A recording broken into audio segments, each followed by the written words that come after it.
Greetings, everyone. It's Glenn Kellaway back with our Tuesday chat. Hope everyone is doing well.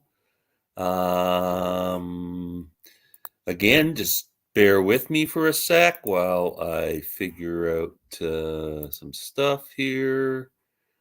I got to get to my YouTube channel and get everything rocking there. Hope everyone is having a good day. Sync off. What the heck is that? I don't want to sync off. I just want my channel. There we go. Okay. Bear with me for 1 second. Just got to get something moving here. And then we're good to go. We're still a minute early, so save. I think I did it. Now we're back to StreamYard. Here we go. So tonight, I got a comment. Hey, John's here already. Thanks, John, for coming.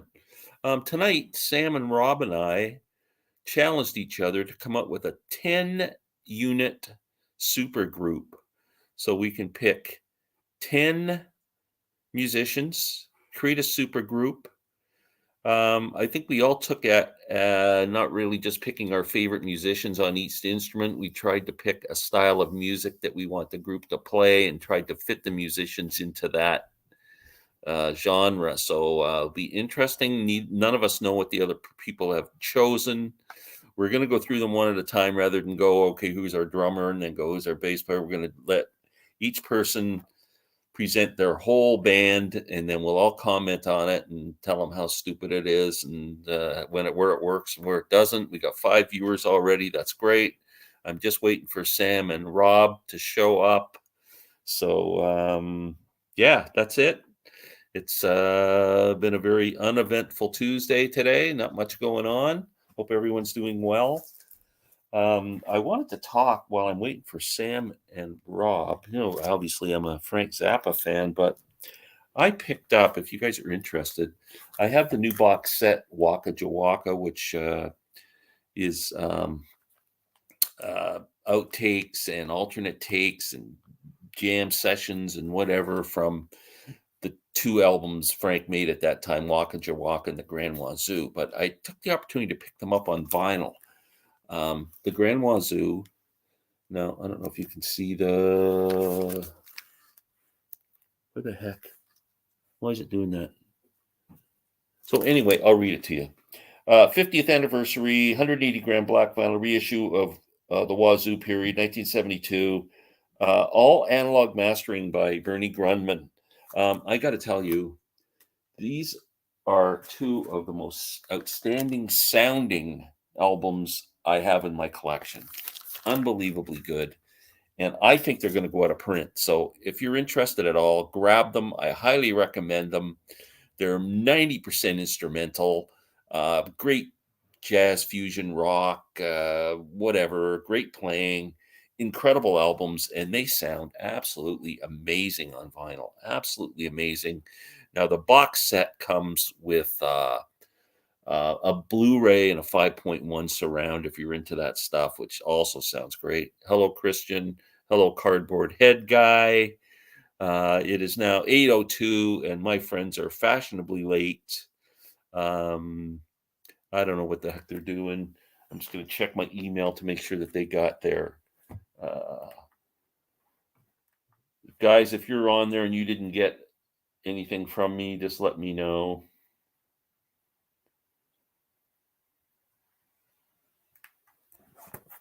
I'm coming. Sam says I'm coming. Rob, I don't know what he's doing. Sam's doing his hair. Rob and I don't have that problem. That's why they invented hats. Cheap wigs is what they are. I like Zappa. I have to be in the right mood, though. I'm always in the mood, as long as it depends what Zappa. Like, I'm not a big fan of like the Flo and Eddie period, where it's a lot of comedy mixed in with the music. I'm a big fan of the music. That's what I'm into Zappa for, and I love anything that's really musical. Just picked up Tinseltown Rebellion, John. That's awesome. Wow. Yeah, strongly suggest Grand Wazoo and Waka Jawaka. Unbelievable. Waka Jawaka is considered Hot Rats 2. Hot Rats being probably his most popular album, I would say, is the one that most people say is his best album.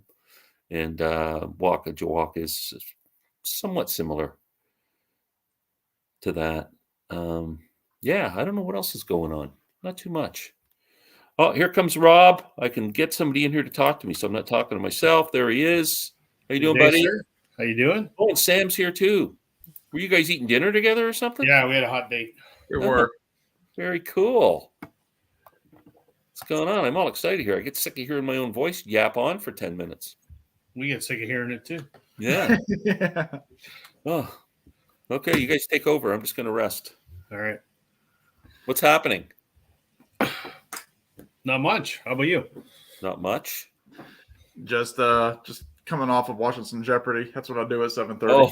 So, I gotta do that and then make sure I'm good to go, good, nice and comfortable for the 8 p.m. stream. So I'm a Price is Right guy, not Jeopardy. Oh no, I'm the other way around. Yeah. I'm a Jeopardy guy too. Yeah. No, I'm too stupid for Jeopardy. Oh, if I get 5 right, I think I'm smart. Yeah. I sign up for the test every year. I always do it. Oh, really? There's a thing you can sign up for? Yeah, and it used to be a set date that you would do it, but now it's like anytime. So I remember my buddies and I in college would always sit and do it at the same time, and it was always a good time. I mean, it's fun just to kind of test your knowledge, but it's tough because it's 50 questions, and it's timed. So like you only have like 30 seconds per question to answer. And you write your answers, or do you have to say them or something? You type it out, on the computer. Okay. So do you have to say what is, who is? No, and they don't. Unless the spelling is completely off, they don't even count off for spelling. Yeah. But it's tough. I mean, because it's 50 questions, but it's 50 different categories. It's not like on the show. Wow. So you're gonna have one on geography, one on Greek mythology, one on history, religion, whatever it is. Do you find out where you're ranked when you're done? No, well, it says apparently you'll get an email that says that you've passed and that you would make it to the next step because there's like 3 different tiers that you have to go through in order to get to the final testing. Now, if you ever got through the final testing, do you get a chance to go on the show? Yeah, if you do that. Yeah, for that at that point you actually go and you do trial filming. So like you would go to like it says like what testing site would you want to go to? So like for me, it's always like the closest ones are either DC, Philadelphia, Nashville, whatever it might be. So like you would drive out, and the host wouldn't be there. It would be like essentially a host for that particular thing. Yeah. It's not filmed, and so you would do that, and then you have that chance to go to the actual TV, televised event. That's crazy. Wouldn't that be something? Because I know that they film, I think, 5 episodes in a day. So like when you see a guy that's on there for like 75 days, he's really only on there for half that time, if even. Yeah. That's crazy. I imagine if you made it to the show, you'd be so freaking, the nerves would be enough to cost you the victory. Like it's amazing. You have to be so calm and cool. Eh? Yeah. Yeah. Wow. So we're pros at this. Look at all there's probably like 8 people watching us right now. Yeah. 11. See, so Sam's practicing for being on Jeopardy. Yeah, there we go. Yeah. Hey, Sam and Rob. John says hey, hello. John. And just watched your Prog Hat contest entry, Sam. I love Nashville Skyline. Yeah, I just uploaded that. I filmed that between the last video Glenn and I just recorded, and I wanted to put a video out there today, so I did Prog Hats. His was easy enough. Cool, awesome. So tonight we challenged each other with coming up with a super group. 10 members, like a maximum. So I'm assuming everyone used their maximum amount. Oh yeah. Rob's giving me a look like he didn't. He's frozen. Yeah. Oh, he's frozen. Yeah. So yes, he's giving you that look of like, how dare you? I'm here. You're hit there, but you're frozen. You got me. Your face is frozen. Got you. Mm-hmm. So you used your 10 too?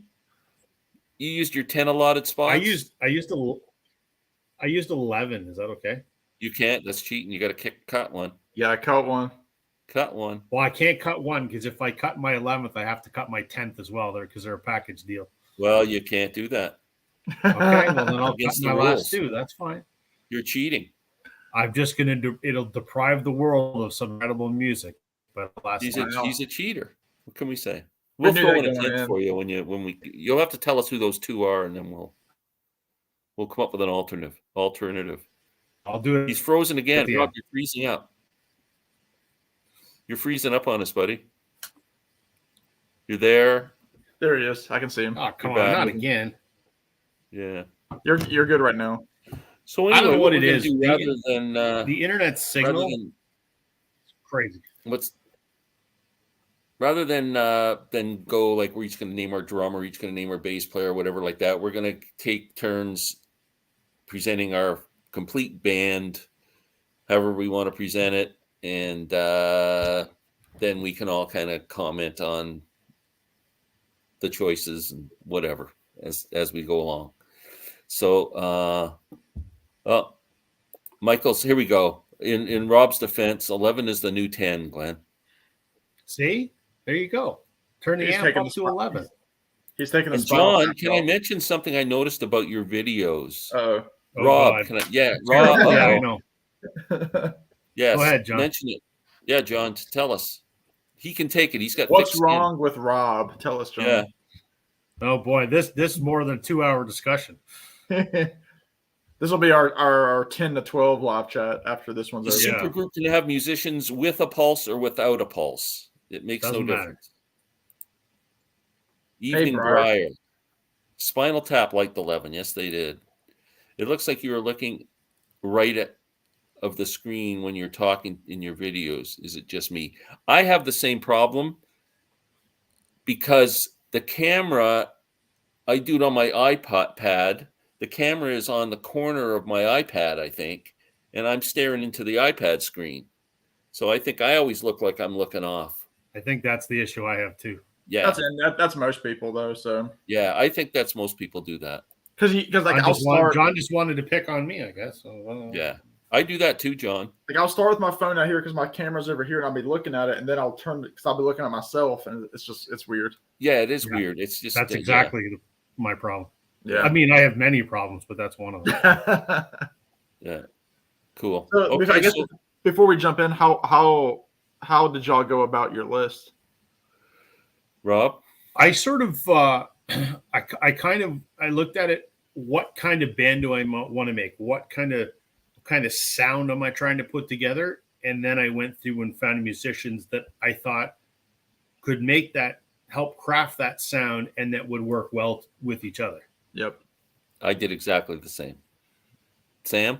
Yeah, same thing. Because I recently did this on somebody else's live stream, and I think it might have been. I think it had something to do with Chris Propey. I can't remember if it was a contest. Are you cheating on us? We didn't even know. It's like finding it. Well, I remember your wife's got a boyfriend. Right. Yeah. I think I did like an Americana group at one time. So like I had like Michael Nesmith. I had different guys from the band in there, things like that. And I remember that being a fun thing to do, but I knew I wanted to do something different. But it was the same lines where I took a specific genre and picked 10 individuals. Yeah, I left a lot of people out that I wanted. Like I was thinking, geez, this I'd love this guy to be in my band, but he doesn't really fit with the and I've got path I've taken. I've got some deeper cuts on my list, so I don't know how entertaining that will be, but for me, it works for this band perfectly. So. I got a couple. I did too, but I had to cut them because I'm not allowed to have 11. The hardest pick I had was a drummer. Me too. Really? Yeah. For me, my lead guitar and my lead vocals all kind of synced up. So I've kind of got like a triple threat, and you'll see what I mean when I get to I did the same thing. Yep. Yeah. Okay, so I'm going to pick a number from 1 to 10, and you guys say a number, and whoever closest can go first. So okay, I'm ready. We can pick 1, we can pick 10 as well. Yeah. All right. You go first, Sam. You've thought of a number already, Glenn? All right, 6. 4. 8 was my number. So I'm closest.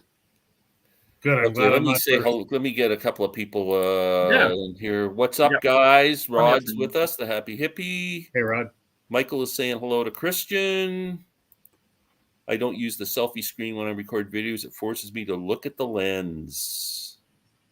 I used to do that, Briar, but then when I could do it, and then I could do the reverse, because it films you mirror image, and you got to flip it when you do the editing. The minor editing that I do, which is not. It's very. Hey, Glenn, Sam, Rob, hello, Dave. Hey, Craig. John Bonham. Well, yeah, if he fits the style of music we're picking, like if I was doing a rock band, he'd be. Yeah, what if I'm doing big band there? Yeah, I'd feel Suzanne Hassel. She's not. She could show up just about anywhere else. I wouldn't mind. Taylor Swift plays drums. Oh, Jazzy. Zappa, yes. Well, he didn't make my band, but another one I would have liked to form a band. I'm interested to know y'all's styles when we get to you. Yeah. Okay, well, Sam, you're up. Let's get away, buddy. Tell us about your band and why you did it and how you did it and who it is. Yeah, and I know we decided that we were just going to run through everybody in the band so that people wouldn't be confused by me saying here's my bass player and then Rob saying here's my bass player and et cetera, et cetera. So I decided to make a rockabilly band, because I started I started with my instruments, bass, and I was writing 5 or 6 bass players. Rick Danko showed up, obviously Paul McCartney showed up, John Entwistle shows up. But then I was thinking I need that style, I need a specific style, so I went with rockabilly. And obviously I'm not going to pick John Entwistle. Paul McCartney can play bass for rockabilly. I mean, you hear him do 20 Flight Rock when he did that Live at Abbey Road documentary, things like that. But I was like, I need specific individuals. So let me start with my bass player. My bass player is going to be a name that might not be familiar to a lot of people, and that's Chris Scruggs. Chris Scruggs. All right. He's the grandson of Earl Scruggs, the banjo player. He plays with Marty Stewart and his Fabulous Superlatives. He also played with Michael Nesmith when Nesmith was touring his first national band material in the mid 2000s, 2012, 2013. He's a multi-instrumentalist, so he can play steel guitar, he can play lead guitar. He's got a great voice. So if we needed him for background vocals, he can sing some background vocals as well. But I've seen him with Marty 3 times, and he does this thing where they do this great version of Wipeout, and he does it on the stand-up bass where he plays the melody with the stand-up bass, and it's just insane. He plays the drum part on the bass? He plays do do do do do do do do do. Oh, okay. On the stand-up bass, and he's slapping the bass. I mean, and the dude can kill it. He was also in a group that I know Randy Nelson liked a lot called BR549, where he was the lead singer. They were kind of a rockabilly country band, and just an all-around fantastic musician. I love Chris Scruggs. He might be my favorite member of the Superlatives, and he's one of my top bass players of all time now, the more that I listen to him. So wow. Chris Scruggs is going to be my bass player. Let me jump around here. Based on my list, let me go to backing vocals. So I picked 2 backing vocals in a rockabilly band, which is, not always couth to do, but I went with 2 female backing vocalists. The first is a lady named Rachel Price. She's the lead singer of a band called Lake Street Dive. Fantastic vocals. I mean, she's obviously versed in the world of swing music, but also in pop and that sort of thing. She's in a duo called Rachel and Vilray, which they perform kind of gypsy jazz kind of stuff. She's got a great jazzy voice, and I think she'd be perfect for background vocals on a rockabilly tour. And with Rachel, I'm going to have another woman, probably my biggest musical crush of all time. She was my crush when I first saw her when I was 15, 16 years old. She still is. Her name is Haley Reinhart. She was an American Idol alumni. She also tours with a group called Postmodern Jukebox, which take new songs and turn them into different styles, whether it's ragtime, whether it's rockabilly, whether it's jazz, whatever. She's just got a great voice. Just to start, I mean, one of her songs that's on the internet right now, she does a great version of I Can't Help Falling in Love with You by Elvis. She also does a great version of House of the Rising Sun. Just a smoky, voice. She's really good friends with like John Densmore and Robbie Krieger from the Doors. Like she plays with them a lot. She's kind of become an unofficial member of the Doors in their current state. So Rachel Price and Haley Reinhart are going to be my backing vocalists. I think they're just wonderful voices. They've got jazz, they've got rock infused in their stylings. Next, for lead guitar, I'm going to go with one of the kings of rockabilly, Carl Perkins. I mean, how can you not have a rockabilly band without Carl Perkins doing Blue Suede Shoes, Roll Over Beethoven, things like that. And he toured by himself. Obviously, he had a big hit as a solo artist, but he was also instrumental in Johnny Cash's band, kind of the second or third generation of Johnny Cash's band in the mid to late 60s and the 70s. He was all over Johnny Cash's show. He's just got a very unique style. Again, somebody that if you needed him to kind of back you up on vocals as well, he could do that for you. Just a fantastic fella. We could do without his wig maybe, but he everything else would be good. So I've got Carl Perkins coming in on lead vocal. Well, Carl could go get we could give Carl Bruce Springsteen's phone number and he could get the plugs that Bruce got put in. Right. Yeah. Right. Exactly. Yeah. So I've got Chris Scruggs. I've got Rachel Price, Haley Reinhart, and you Carl got four. Perkins. I'm writing them down. So let's jump over to the horns. For the horns, I've got to pick the E Street horns from the E Street band. I mean, those guys knew how to do it. So of course that includes Clarence Clemens. But isn't that more than one person? It is, but it's a horns. It's a whole section. It's a section. Well, you got to have 10 guys. No cheating here. Okay. This is why I had to cut my horn section. Give me the big man then. Give me Clarence on the sax. I mean, again, rockabilly, you got to have some sax in there. There was sax all over those early songs. Even when the Beach Boys started out, even though they weren't a rockabilly band, Mike Love would pull out the saxophone every now and then to play because they were still focused on that 50s style music. And obviously Clarence Clemens, one of the top rock and roll saxophone players of all time. Yeah.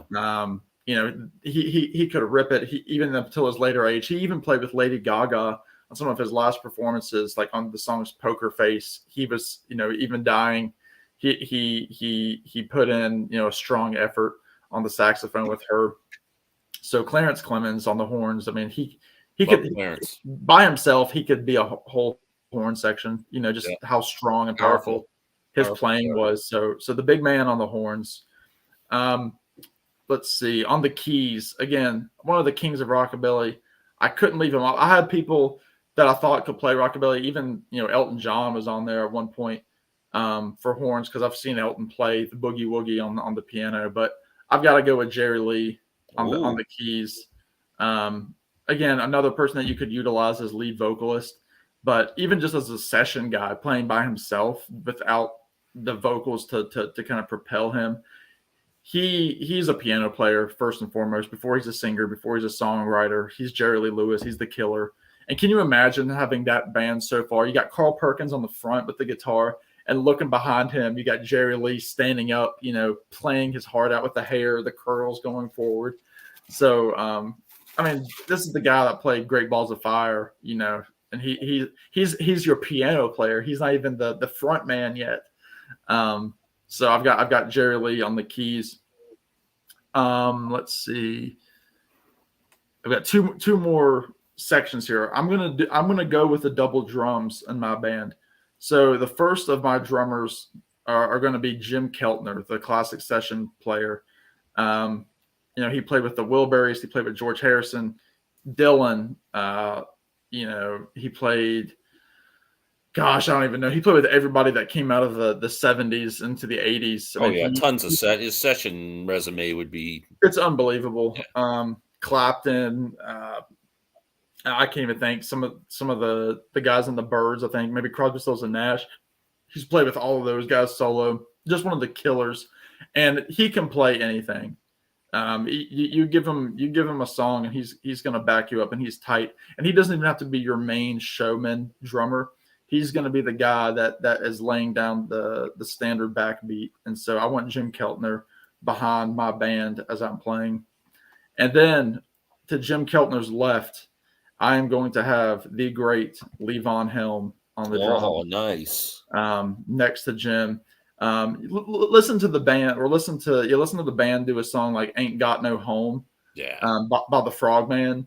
You know, Levon Helm could play rockabilly. I mean, they were with he grew up on that stuff. Ronnie Hawkins was rockabilly. He played with him for years before the band were even a twinkle in their eye, and just that would be fantastic. And again, just to hear that southern drawl back there. I mean, you've got him, Carl Perkins, Jerry Lee Lewis. They could all. I mean, there's just a lot of swapping that they could do, and even if you need them, Levon could come to the front and lead a track or two. You wouldn't have a mandolin in a rockabilly band, but Levon, but he could lay it down for you. Oh, so great choice. So I've got Jim Keltner and Levon Helm as my rhythm favorite section. choice of yours so far would be Levon in that setting. Yeah, it would be great to see. And he would have fun with it too, because he would have done the stuff with the band and he would have come back to his roots with rockabilly. Would have been really cool to see. Which then I had Levon audition for my band, but he didn't make the cut. Wow. If he didn't make, I'd love to see who we lost to. We'll see. So finally, for my lead vocals, and again, I've already got like 3 lead vocalists already that I've mentioned with Jerry Lee, Jim Keltner, Carl Perkins, and then even Chris Scruggs, he could sing lead. So my lead vocals, again, rockabilly, keep that in mind. I've got a guy that I've talked about, especially during the Christmas season, because I love his album called Socks. He's a guy named J.D. McPherson. He's a modern rockabilly singer. He's actually currently touring with Robert Plant and Alison Krauss on their tour. I think they're on, break on tour, but he plays lead guitar in Robert Plant's band right now. But he harkens back to that style. So again, to see him trade licks with Carl Perkins would be incredible to see.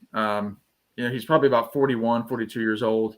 So, he's not new to the scene, but he's kind of the young blood in the group. To kind of bridge the old and the new with the rockabilly, and to see him play with his heroes would be just incredible to see. And again, even if you don't like Christmas music, I still highly recommend the album Socks to anybody. It's just pure rockabilly. Wonderful album. And my final pick, also doing, lead vocals / guitars. So J.D. McPherson's playing guitar, singing. Right next to him on stage, again, one of the kings of rockabilly of the second generation, Brian Setzer. Oh, I was just okay. Awesome. Yeah, Brian Setzer from the Stray Cats. He's gonna round out my 10. Again, a great lead guitarist in his own right. He follows Gene Vincent, Eddie Cochran, Carl Perkins, Chuck Berry. He can play licks from any of those guys without flaw. He's got the look. He's got the pompadour, but he's also got the punk with the cutoff shirts and the tattoos. He plays those beautiful Gretsch guitars. The Stray Cats brought 50s music back into the forefront, 25 years after it was cool. And Brian Setzer still has a killer voice. I would take Brian Setzer from the 80s. I would take Brian Setzer now. His voice is still young. It's still fresh. His singing is spot on. His guitar playing is impeccable. He's one of the coolest guys ever. Seems like also one of the nicest guys. And, I just think it would be a killer rockabilly band to have lead vocals with J.D. McPherson and Brian Setzer leading it, backed by Chris Scruggs, Carl Perkins, Levon Helm, Jim Keltner, Clarence Clemens, Rachel Price, Haley Reinhart doing the background vocals, and hitting the 88s, Jerry Lee Lewis. That's a killer band. You did good. That's great. Yeah. You got any comments, Rob? Great. Would y'all pay top dollar to see that band? Yeah. I would. Can I throw a couple of the names that are coming to mind? There was a band out of England called Rockpile that I think had Nick Lowe and Dave Edmonds and all those guys. Those guys would, if there was room, guys like that would fit that band too. I would have put in as a guitar player one of the great rockabilly guitar players is Jerry Reed. I would have put him in there. The Jerry Snowman. Reed, he could do it. Absolutely phenomenal. But again, when I've got Carl Perkins, Brian Setzer, and J.D. McPherson. You can't. Yeah, a lot of ego. Yeah, true. Absolutely. I'm going to before we move on to the next thing, I've got to get caught up in some comments here. Sorry, guys, we're trying to get through our lists here. Horseman's with us again. Thank you. Anyone know the connection between Lemmy and Motorhead / Guns N' Roses and Robbie Williams? Wasn't Lemmy in a prog band or something too? Who am I thinking what Lemmy was first in the band? I'm not sure. Yeah, Lemmy has quite a resume besides his heavy metal kind of thing. So I can't think. Give us an answer there, Horseman. Lemmy, not Lenny. Yeah. I'd say they're all musicians. Hi, Rachel. Thanks for joining us. There she is. Hey, Rachel. Levon Helm and Keltner were together. They were. I saw that tour. Yep. Michael saying hello to Rachel. Rachel saying hello to Christian. Hey, Michael and kids. We got the whole thing going here. Oh, my God. Nice to see you all. Steve's. Hey, Steve. Thank you, Steve. One of the best live albums I own is Jerry Lee Lewis Live at the Star Club. That is a good album. Larry Graves lent me that album. Oh, interesting. It's really good.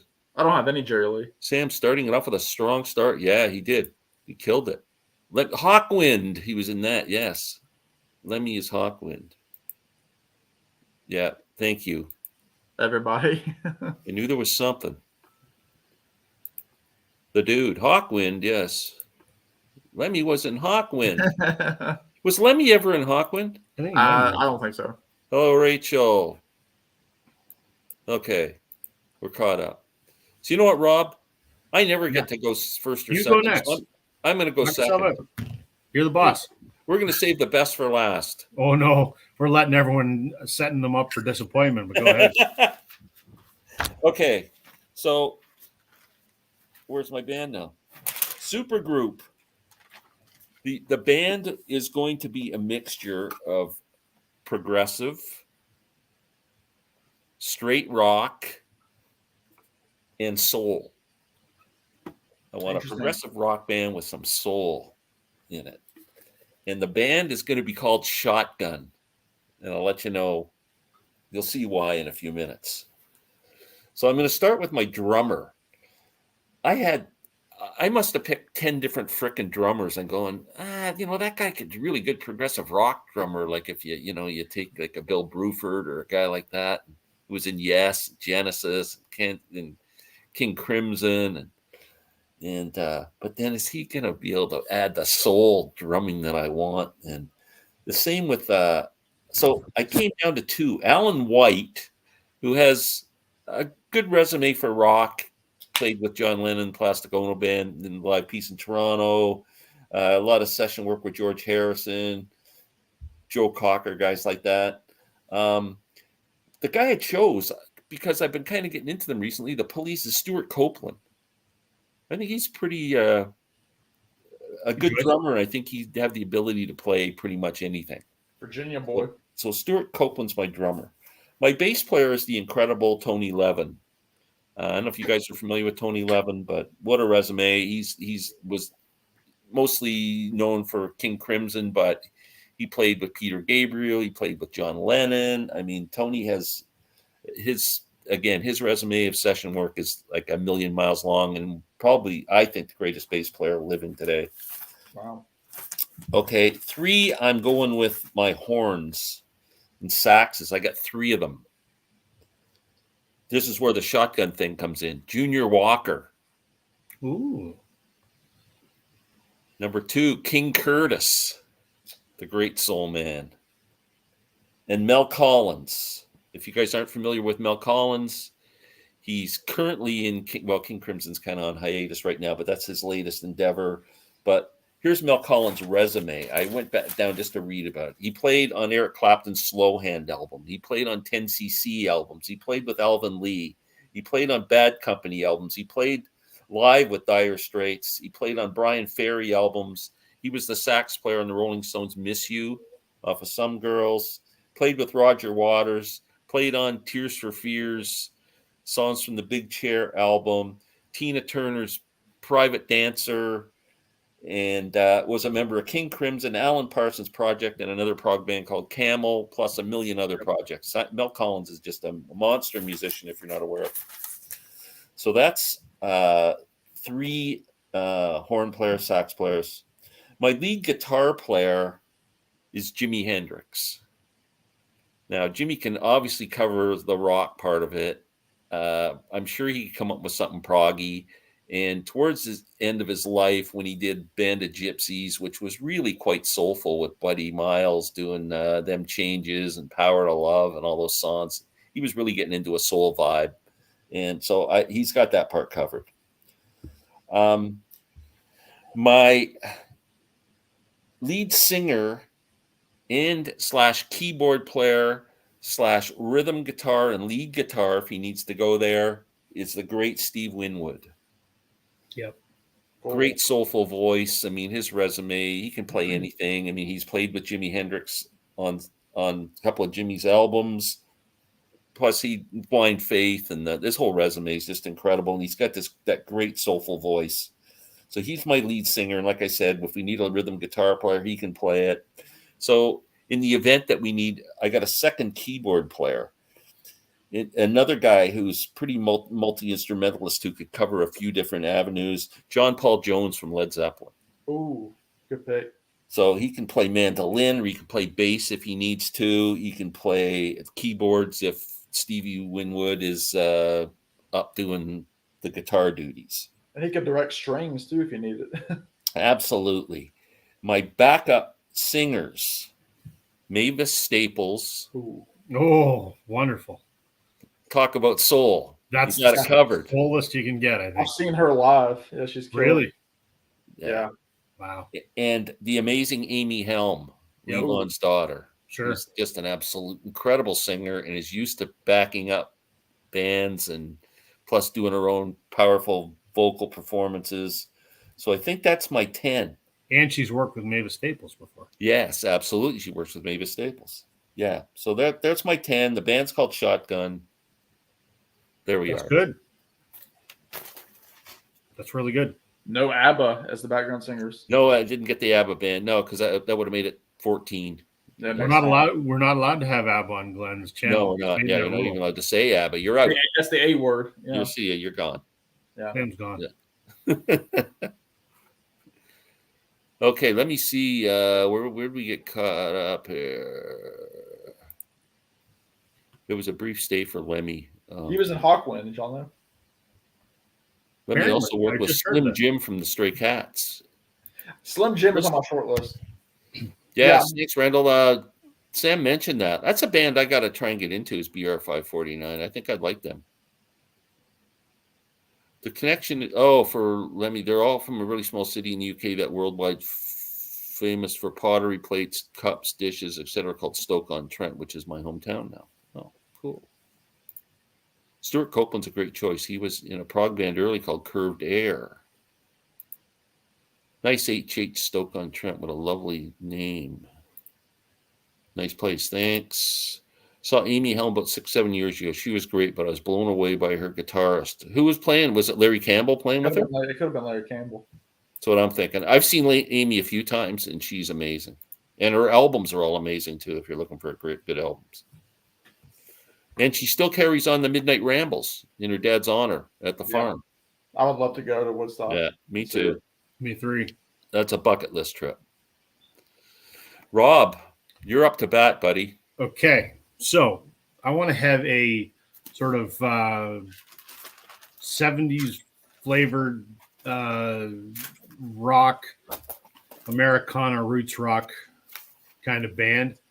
And the name of this band, the name of this band is the Galactic Missiles because they wanted to go with Cosmic Torpedoes, but apparently it was already taken. It was a copyright. Yeah.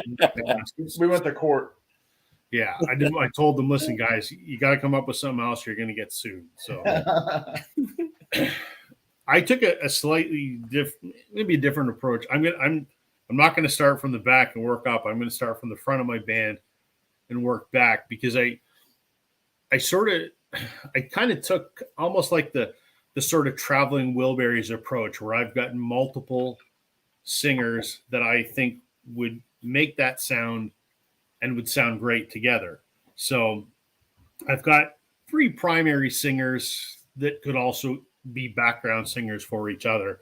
And they're also, I have several songwriters in my band as well. So, they're going to be kind of multitasking.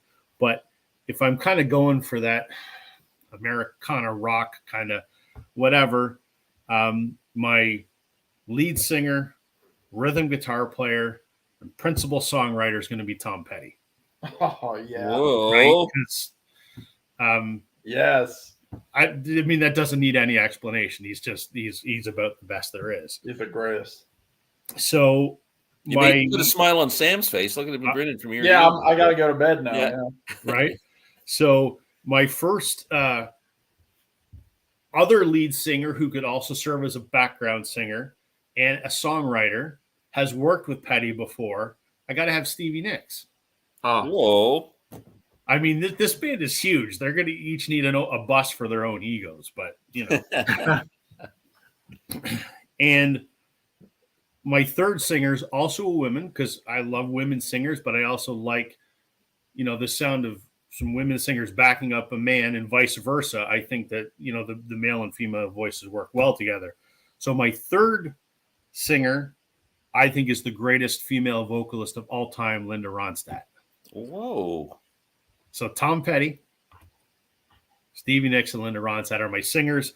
Tom's also going to play lead guitar. We got a couple songwriters in there, or he's going to play rhythm guitar, and we got a couple songwriters. Lead guitar was tough because I think there's a lot of people that could do this.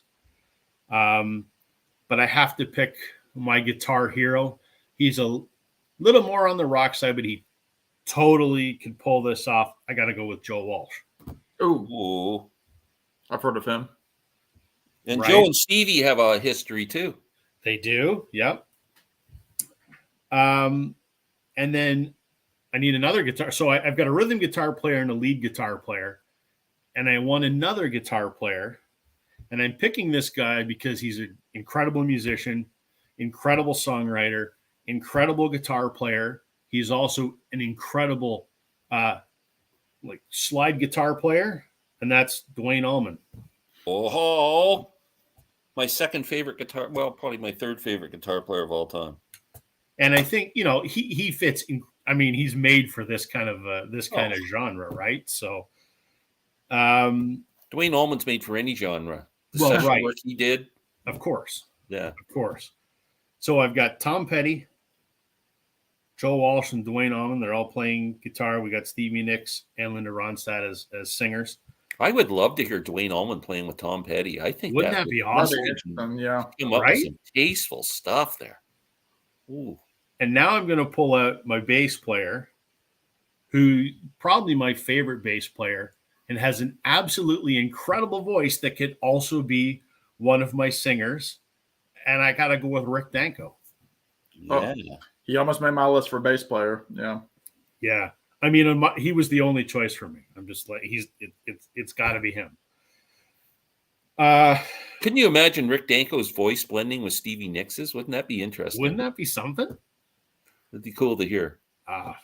This is like, this band would be incredible, I think. But for my drums, I thought about Levon Helm, but I'm like, no, because I already got Danko in the band. Yeah.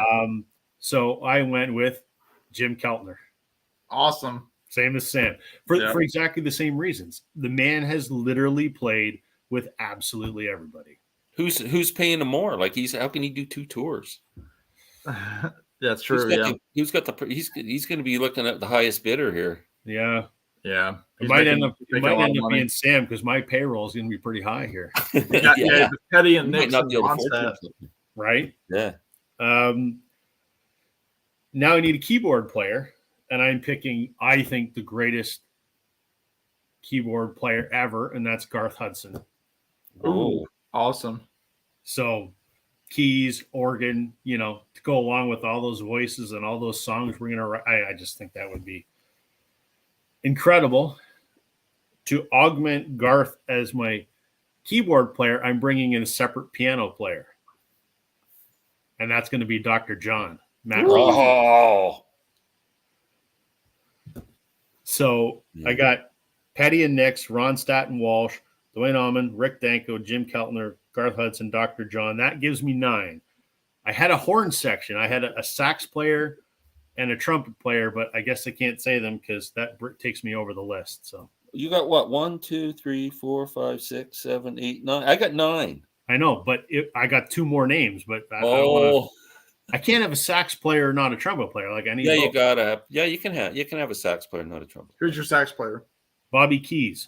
Bobby Keys. I was going to say Sam. That would have been a good player for him. Made my list. Yeah. Stones, Skinnerd, Delaney and Bonnie, George Harrison. I mean, he's played with everybody. Yeah. Yeah, he would have fit right in. He would have fit in with your band and with Sam's. Yeah. Well, that's good. Bobby Keys can cover it. How much of those? Who is the horn player going to be? What's that? Who was the horn player going to be? It was going to be Greg Adams from the Tower of Power. Oh, see, I thought about that because you say the whole Tower of Power horn section. Like, I just picked one out of it because I mean he's played with Chicago, Hart, Elton John, Huey Lewis, Little Feat, Bonnie Raitt, Carlos Santana, and the list goes on. I love the Dr. John pick. Yeah. Because I get thinking about the band, right? Because I mean, when you would hear Garth Hudson playing, keys or organ or whatever, and then you'd have Richard Manuel playing the piano. It's just they sounded great together. Mm-hmm. So I wanted for this kind of genre, I wanted a piano player and a keyboard player. Yeah, that's awesome. Did Dr. John, realize what a junkie he was? He was a heroin addict from a young man right up until he died. I didn't know. Really? That. Huge problem with heroin. Yeah, I never knew until the first time I read about it was in Ricky Lee Jones' biography. Because she had a kind of a relationship with him, and he was a major junkie. And I was just reading a book on Frank Zappa, and they did an interview with there was a bunch of interviews of people who played with him and stuff. And Jimmy Carl Black, who was the original drummer in Mother's the Freak Out album, the first Zappa album, Dr. John played on that album, didn't get a credit. But he said, he probably would have been a Mother's of Invention if he wasn't such a junkie. He mentioned too. Because Frank was totally anti-drug, right? And he had a major problem. Be interesting to read a biography on him if there's ever one written. Wow. I am going to try and get caught up on some comments here if I can get my mouse working. Come on.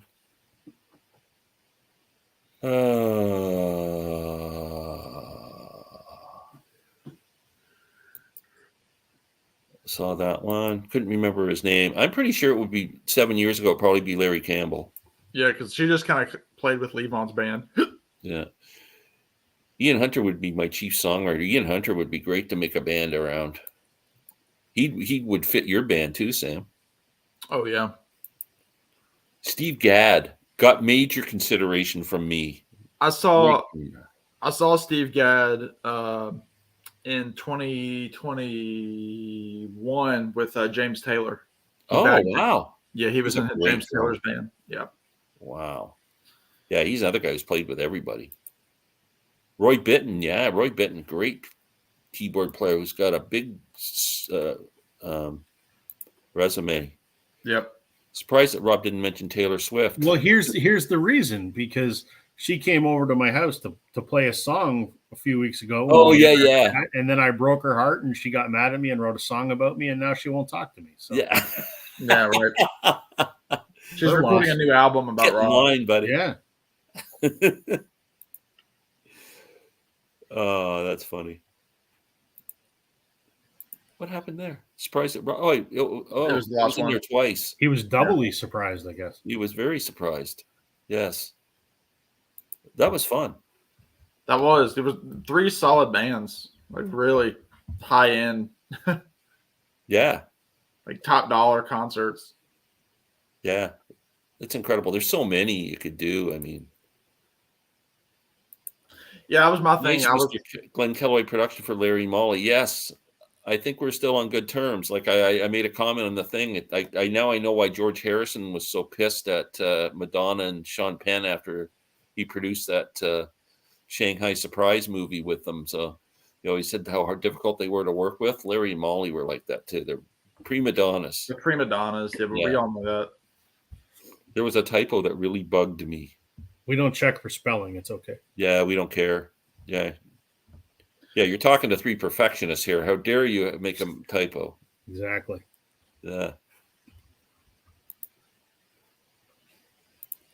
Wow. That was the first hour. We got that done in an hour. Less than an hour. What do y'all think of the new U2 announcement? I didn't hear it.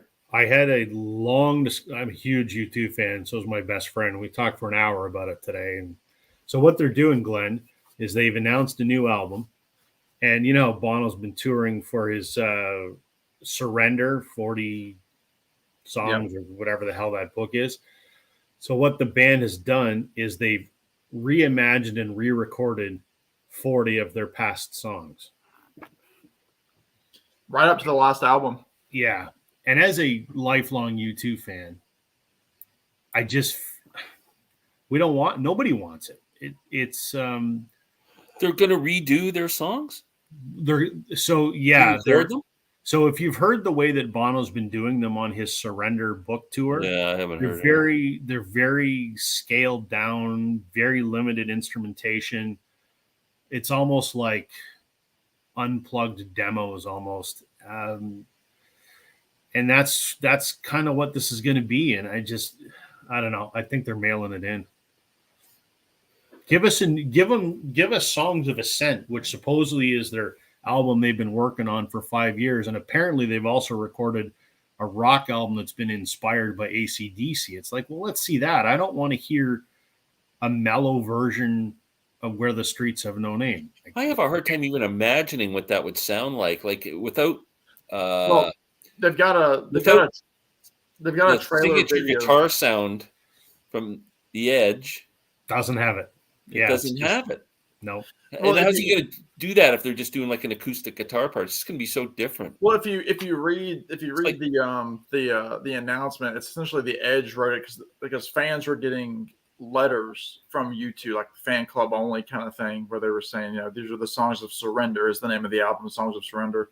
And there's a trailer video, it's like a minute long, where the song in the background is Beautiful Day. And it's very quiet.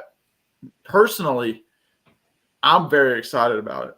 I'm gonna order it because I don't own the only U2 album that I own in its entirety is Joshua Tree. And then I also own the U2 18 compilation. And then I have Rattle and Hum as the documentary film, but I don't own any other U2 albums. But I want to say when this album comes out, I'm probably going to go back and start collecting their catalog, because one of my resolutions this year for 2023 is I'm going to fill in holes of essential albums that I need this year. And I think like for example, like right now I'm buying Pink Floyd. I only had about 4 or 5 Pink Floyd albums, and I just listened to Metal and Obscured by Clouds for the first time. I've got Adam Hart, Mother, and Momentary Lapse of Reason coming through the mail. I should be getting it by Friday. And I think that's how I'm going to spend my money this year is filling out collections, and U2 might be one of them after this album. I'm really excited about it, to be honest. I'm going to buy it, of course. Yeah, well, sure, as a diehard. Yeah. I mean, the bands that I really love, I'm a completist, so I got to have everything. Yeah. It sounds like U2 karaoke almost, but we'll see. You never know; they might surprise you. It might be good. I hope I'm surprised. I've just seen a few of the performances. Like Bono was on. I think he was on Colbert, and he did a performance of. I think it was Where the Streets Have No Name. Yeah, it was almost like spoken word. Was he turned into a crooner now or something? Yeah, it's kind of like it was like a spoken word with like. A violin or something, and it just it was beautiful, but it wasn't Where the Streets Have No Name. But I hope I'm surprised. I mean, give it a chance. You never know. I'm gonna buy it because it's U2 and it might be good. And it's 40 tracks. So are they gonna press it on vinyl, or is it like a digital? I haven't even looked. I would think they would. I haven't even looked at the pre-orders yet, like what the pricing is or anything. When's this coming out? March, I think. St. Patrick's Day. Really? Interesting. Yeah. And Glenn, you'll be happy to know this, unrelated to U2, but just announced in my area, Old Crow Medicine Show is coming to Roanoke in February. Wow, So nice. I think I'm going to buy tickets to go see him. Yeah. No kidding. I've seen him once, but it's a completely different lineup now. I've never seen him. That'd be great. Yeah, I'm excited. Very cool. Okay, I'm a big Yaris Dement fan, so I'm looking forward to this. Yep, Randy's right. Thanks, Randy. That would be good. George Harrison didn't like Madonna because she has no sense of humor. Yes. And neither do Larry and Molly. They're so serious. You too. That is lazy. It is, but again, I mean, I'd say whatever Bono wants to do, the other three just say, yeah, okay. Yeah. I hope there's a tour behind it, though, because I would love to go see U2. Yeah. If they, what would be fun if they're going to do an intimate album like this, play intimate venues, like do 3 nights at Massey Hall or something instead like of an unplugged tour at frickin' Skydome or whatever in front of 80,000 That would be awesome. People. That would be awesome. Yeah. The Soul and Jazz Experience. Okay, here's John's got a band. Love it. Ray Charles, Amy. Oh, that's a good Stevie band. Wonder, Mitch Mitchell, Nathan East, Stevie Ray Vaughan. I thought about Stevie Ray Vaughan in my band because he's done a lot of session work too. Etta James, Sheryl Crow, Miles Davis, Lou Donald. Oh yeah, good choices, John. Love that. I'm not interested in that U2 thing. I'm gonna get it. Glenn, are you still watching Coronation Street? All the time, every day. Your favorite show. Hey. What up, buddies? Hey, concert buddy. I just watched his vinyl tag. U2 is amazing live. I did too. I never saw them live, but boy, I've seen they're on my bucket list. Videos. They definitely are a great live band. There's no doubt. Saw them How many times have you seen them? Twice? Twice. I saw them on the Elevation tour at Cops Coliseum in Hamilton. And then I saw them on Innocence and Experience at Air Canada Center. Wow. I only have 2 UC, Zeropa and Pop. Oh, 2 of the worst ones. Interesting choices. I have Joshua Tree, Octung Baby, and a hit and a comp. There was a was it a 2-part comp? I'm trying to think. I got a comp. Well, they did their best of 1980 to 1990, and then did best of 1990. That's I got those 2. Yeah. I got those. And then they also did their 18 singles, was their other compilation. Yeah. But you can't go wrong with Joshua Tree and Octung. Hey, David. Hey, David. Hello, John. David, you have 2 of the worst. Telling it like it is. That's what I said. 2 of their worst. Joshua Tree is still my favorite. I know it's kind of the most commercial, I guess, probably their biggest selling album, I would think. Probably. Yeah. I would say everybody go over and subscribe to Steve too. Yeah. Wow. Well, that's pretty cool. Something interesting to look forward to. Let's see. I hadn't heard that announcement. I hope they do. I hope they do a vinyl issue. Have you read Bono's book?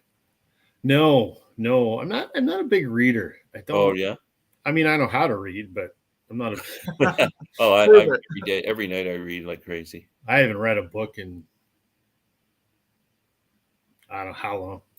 Wow. Good evening, Tony. Hey, Tony. Hey, David's fighting back. I don't care. They're the 2 I have. I don't care if they suck or not. As long as you enjoy them, it's all that matters. Rattle and Hum was a good album. That's my favorite. I love it. I used to have that. I don't have that in my collection anymore. I love it. I love it too. Boy and War. Yep. Yeah, Joshua Trees. I'll defend them. You should. He likes those ones. Them's fighting words. Zooropa is the one U2 album I cannot get into. I own it. I have an original first pressing on vinyl, which is fairly expensive. So to be quite honest with you, YouTube kind of, I got bored with them. I just find it's too samey after a while. They don't. So maybe I might look forward to this new direction. But so I pulled out Octung Baby like maybe 2-3 weeks ago and put it on. Somebody gave it to me, and I'd never heard it, but I had it in my collection. I put it on, and I listened to like half of it, and I went, okay, I'm done. Like really? yeah, I was kind of like, I just noticed today on their website that if you sign that U2 has a lot of fan club only releases that if you're a member of their fan club, you can get them. It's a lot of live stuff, and it's real. I've got a couple. I've not been a member of the fan club, but I picked them up, in the secondary market. But they just put out for their fan club. It's called Octung Baby 30, and what it is it's Octung Baby, but it's all live tracks of everything. oh, cool. Every track on that album done live from various shows on the Octung Baby and Zeropa tours. I hope I can grab a copy off eBay because it sounds pretty good. Very cool. I'm reading a book by Ken Calliot, who produced Rumors. Great read. I'm sure there's probably a few good behind-the-scenes stories about that album getting recorded. Oh, yeah, to say the least. Yeah. I'm reading a book. Next guitar solo The Edge plays will be the first guitar solo he played. Wow. Yeah, he's not a solo. He's not a flashy, soulful. He's more of a He's a guy that builds sonic textures with. He's got a unique style. Yeah, I like the Edge a lot. I do too. Yeah, I've always said it. I would love the Edge to do a solo album, vocally. He's got a killer voice. Rob, it's okay to admit you are president of the U2 fan club. This is a safe space. I have no problem. If I can admit I'm a Taylor Swift fan, I got no problem admitting that I love U2. Yeah. That's Colby Callett's father, right? I'm not sure who Colby Collett is. Colby Do you like Blackmore's Night? Nah, you know what? Richie Blackmore, I don't know anything about Richie Blackmore other than his work with Deep Purple. Like, I've never listened to Rainbow or Night. I don't know about you guys. No, I'm the same, just as Deep Purple stuff. Yeah, just a Deep Purple guy. Wow. Oh, she's a singer. Yeah, Colby Collett. She sang that song "Bubbly," which was like a big hit in like 2007 or 8. I remember that when I was like in middle school. We're only a few days away from the release of that Rolling Stones mono box set. I'm interested to see how many YouTube videos are going to be showing that baby. It's Did you ever order it, Glenn, or did you cancel it? No, because my first order, that got canceled with YouTube, I would have had it here for $350. Then I could have bought it at Boxing Day on udiscover.ca. It would have come to about $410 or something like that. And I was really tempted, but I have the CD set. Right. So, and I have an original CD set. Most people have knockoffs because the CD set's pretty expensive these days. So I have that, and I'm thinking, I don't play that often. I'm going to go spend $400. How many albums could you buy for $400? I actually bought a CD last week. Yeah. I bought one CD in all of last year, and I bought another one. So you remember we talked before on CD sales are going through the roof now because you did that. I guess I'm such a social media influencer. We talked in another chat one time that on Record Store Day, Fleetwood Mac did that alternate releases, the alternate versions of a bunch of their albums in a box set, and I only needed 2 of them. So I thought about buying the vinyl box set, and I didn't. Well, I snagged the CD version of the box set. I looked at that the other day. How much? I thought $40. Where? On eBay. Oh, that's a great deal. No kidding. And I only have most of them on vinyl, but now that I've got them on CD, I can digitize them, put them on my iPod, put them in my car. So I bought the first CDs I've bought in almost a year. Well, I had my hand on it the other day, and they wanted $89 for it, and I went, "No, I'm not paying that much." Which album was this? It's the Fleetwood Mac. Oh, the alternates. Yeah. Okay. I didn't even know that they had done it on CD, and then I saw it on eBay, and somebody, I think it's coming from. Is it coming from the UK or the States? Coming from somewhere, yeah. And it was $40, and they free shipping. And wow, deal. Free shipping too? Yeah, that's crazy. Shipping will cost them $20. No kidding. Wow. Didn't they just announce the new Record Store Day date? They haven't announced dates yet. I mean, they haven't announced titles yet, but they announced the new date. Yeah, the date. Yeah. Oh, when is it? April? late March, right? Yeah. Yeah. No lists yet. No, nothing yet. That'll be closer in the spring. Yeah, so that Rolling Stones thing. So then 400 and some bucks, I turned it down. I looked on Amazon.ca. It was $520. Looked again, it was $550. Looked yesterday, it's $620. $620 plus tax. That's over $700 for that set to get here. That's $700. I'd want the Rolling Stones to come and play at my house. Yeah, so Right. I'm thinking, okay, so if somebody really wanted it that bad and say $500, I could buy probably 10 to 15 new albums for that amount of money. Yep. Yeah. So I'm just not getting it. Yeah. Yeah, it's just not worth it. So it's already sold out then, is what you're saying? I think it's still available. I haven't looked on Amazon here I think yet. it's 10,000. Somebody said limited to 10,000. I never heard it was limited. So I don't know. I think people, it's just one of those things, the fear of missing out and people are going to buy it. But did you It's hear? still on my radar. Speaking of, I was going to say that, I mean, the box set is a great idea, but crazy expensive. Did you hear, Glenn, last week, Universal Music Canada and Warner Music Canada announced that all their vinyl prices in Canada are going up 30%. Well, my buddy owns a record store, and he hates dealing with Universal. He said they're ruining the vinyl business. They're killing it. Yep. 30%. Wow. And he told me that a year ago. And for everyone that's watching us from outside of Canada, our records are already more expensive than you're paying for them in the U.S. Yeah. You can't buy a new vinyl record in Canada for under $30. No. And they're going to go up another $39.99. Yeah. Yeah, it's insane. So pretty soon we're going to be paying close to $50 for a new single LP. It's hard to justify. Yeah. Yeah. I saw, and Rob will appreciate this, and you probably read it, the newest Taylor Swift album, Midnights, was the first album since the 80s, I believe, that sold more on vinyl than CD. Oh, it's great. Wow. It's crazy. Yeah. And I commend her for that. I mean, I don't like Taylor Swift in the slightest musically. It's probably because I bought 4 copies of it. So. Right. And you know, the super deluxe with like a lock of her hair and like a lipstick, stain. I wish. But I think that's great that vinyl is taking over the Taylor Swift thing. Yeah. It's not like I have an autographed picture of her right there. Yeah, it's not like you have that. Or an autographed album right over here. You got to be so picky when you're buying a vinyl record. Like you could never buy one just thinking, oh, I might like this record. You better know you like it if you're going to. And I love buying new vinyl. Yeah. I going back to used, I guess. Yeah. Yeah. I'm fortunate. I've got a few good used places around. So, Glenn, when are you coming back down south? Have you decided yet?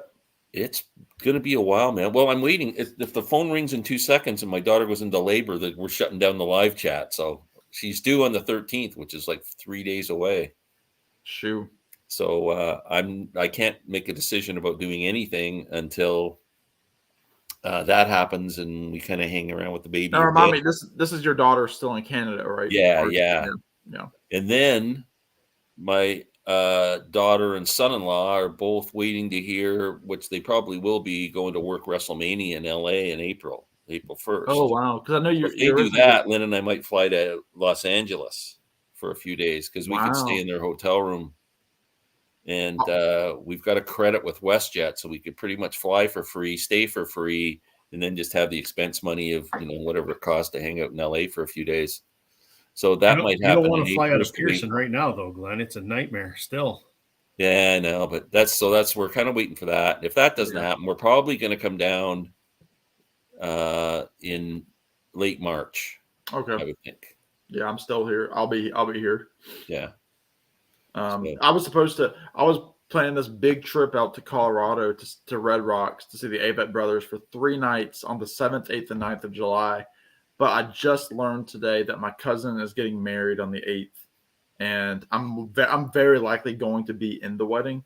Oh, so, I was completely bummed out because I was going to go out there. I've got a buddy out in Denver. I was going to stay all 3 nights. It's just your cousin, man. Get your priorities straight. Go to the. That's what I'm saying. It's just like. I was gonna go all out too. I was gonna pick 3 different seats each different night. Yeah. A different seat at You Red should Rock. do it. Oh man! Anybody else playing there beside the Avits you could go see? Well, I could, but I wanted to do the 3-night thing.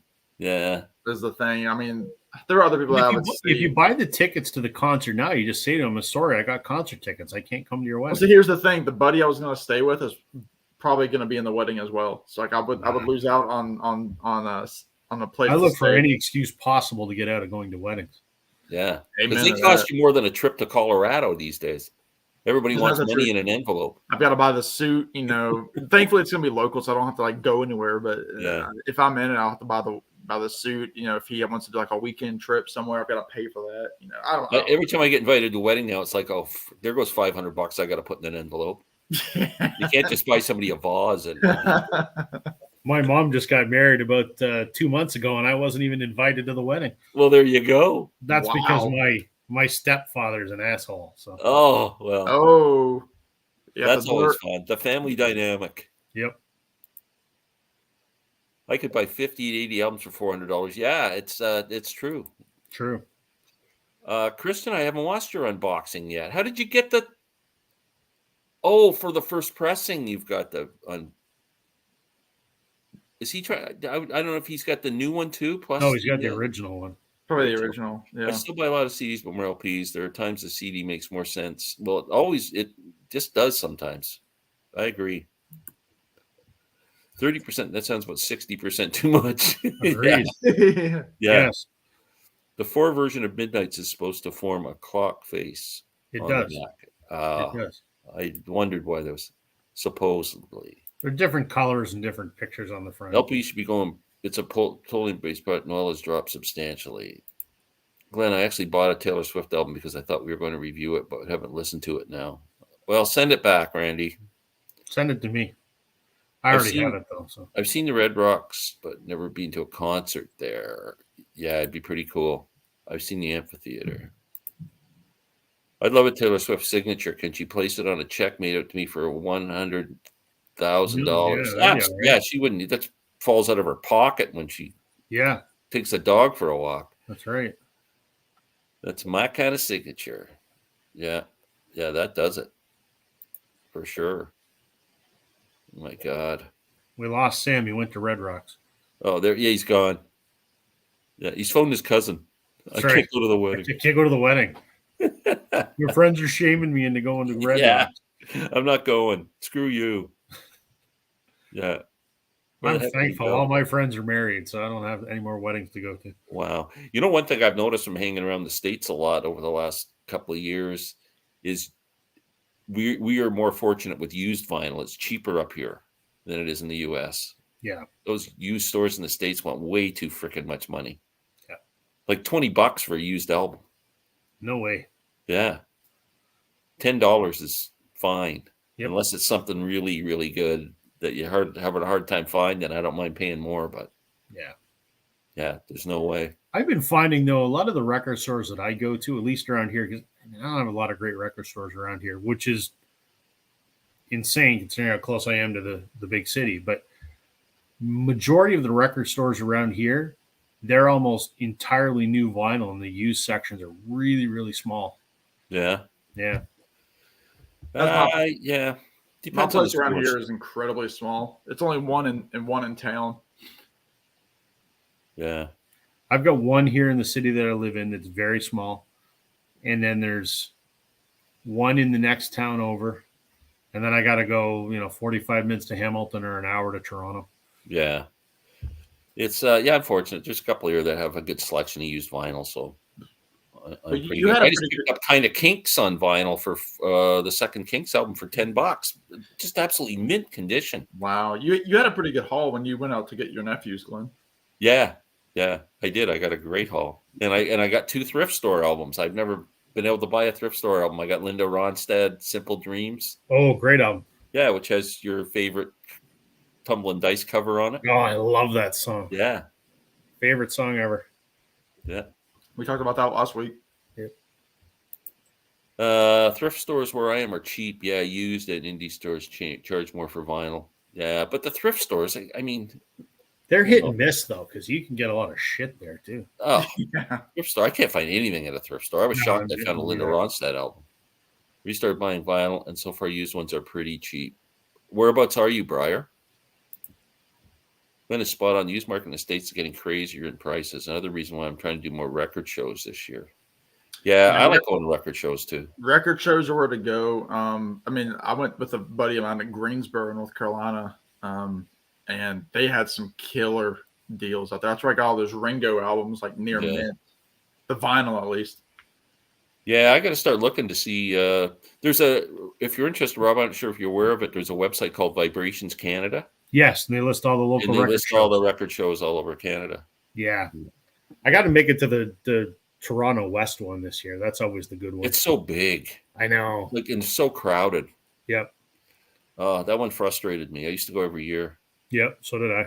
Kingfish Records in Clearwater. They pride themselves on low price to keep people coming back. That'd be interesting. Maybe I'll check that. How far is Clearwater from Orlando, John?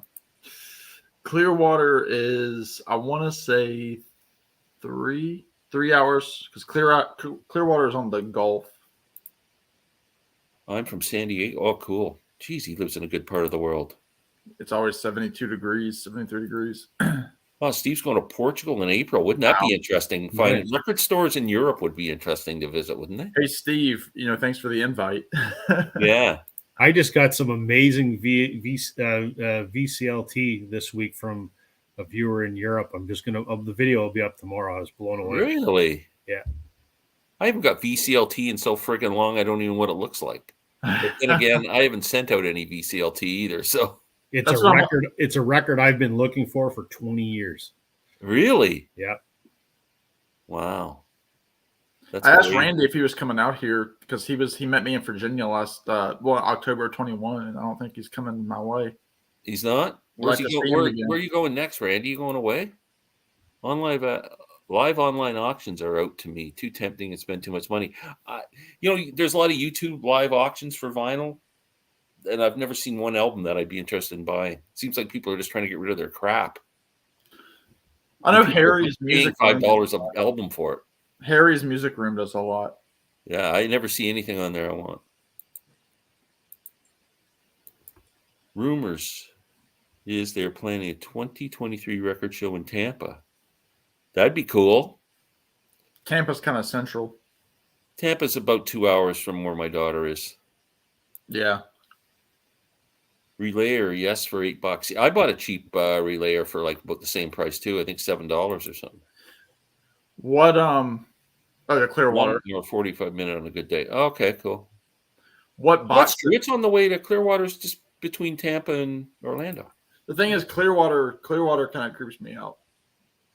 That's like where like Scientology is and all that stuff. Yeah, we went. I went to a ball game in Tampa, and on the way back, we stopped in Clearwater for just a few minutes. So yeah, my parents honeymooned in Clearwater. Wow, back in the 90s. Be there for 9 days. We'll make it to Porto. It's been raining a lot lately in San Diego. Yeah, you guys are getting some wicked weather down there. Made it to Lisbon and south. Randy and his world tours. I have a record collector show to go this Sunday. Let me know what you're looking for, Glenn. I'll send you some VCLT. Oh, Steve, I'll send you a list. Glenn's looking for some Taylor Swift. And some Dave Grohl. They just announced some tours. Linda Murphy go to a record show in Florida? I thought she mentioned one in a video clip late last summer. I'm not sure. I think she went to St. Augustine where John went, but I could be wrong. What 50th anniversary box sets do you think we've got coming out this year? You think we have a Dark Side or a Band on the Run coming out? Are we finally going to get Who's Next? I would love Who's Next, because they were teasing that last year and the year before. Yeah, that would be ideal. What's keeping that from coming out? I don't know. There's got to be a wealth of material with all that Lifehouse stuff, and they could do a whole album of just Pete Townsend demos. I would love Limit to see is one, Glenn. Okay, Steve, I want a Butcher cover. I got one here. I'll send you a picture of it. First State. I still have a picture of mine. I took a photograph of it before I sold it. Can't believe you sold it. Yeah, no, I needed the money. Yeah, I want a butcher cover so bad. All of us in California are learning to scuba dive. Yeah, it's not fun. Stephen Wilson is working on Who's Next. Is that true, Gene? That's interesting. A Who's Next box set would be really tempting. It'd be like, I actually think it would be a must purchase. Yeah. It would be beyond tempting. Like I said, Dark Side, that would make a lot of money. Yes, it would. I would buy it in a second. Now, who's in charge of the Floyd catalog that could do that? Can they all get along? If Gilmore and Rogers could, Yeah, I wonder if that's what would hold it up, is that those two would both have to kind of sign off on it. Did y'all get the Animals reissue last year? No, I don't. Animals is my least favorite Floyd album. I know. I listened to it today. I listened to that and Dark. I'm on a Pink Floyd kick because of Jeff Witcher. To say because of Jeff. Yeah, and I need to kind of A/B the 2016 Animals and then the most recent reissue. Do you like Animals? I do. I do like Animals. Oh, I can't get it. That's funny because you're a big prog guy, and I know. I don't know what it is about that album, but I don't get it. That's really interesting because I think it's a really, really killer album. I'm really heavy into Floyd from metal before to Piper, like the early albums. Like they're my favorite. Like when you said you're getting obscured by clouds and metal, they're the best Floyd albums as far as I'm concerned. I just ordered Adam Hart Mother and yeah, they're great records. Yeah, Piper's incredible. I know Aaron Muth Alamere likes Saucer Full of Secrets. Alan's Psychedelic Breakfast is one of Aaron's favorite songs by Pink Floyd. And if you've never heard the Nick Mason Saucer Full of Secrets tour, the live album, you should listen. I need to get that. Yeah, absolutely incredible. Like I said, I'm filling out my collection of theirs this year. Yeah. Actually, while we were talking, I ordered a couple of U2 albums because. Attaboy. Yeah, I got October and Boy. I didn't have those. And Rattle and Hum. I got 3.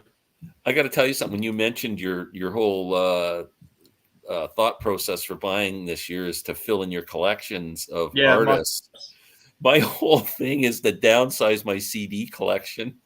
And the way I'm doing it is going through complete collections of artists. And I'm going, I don't need this many albums. Wow.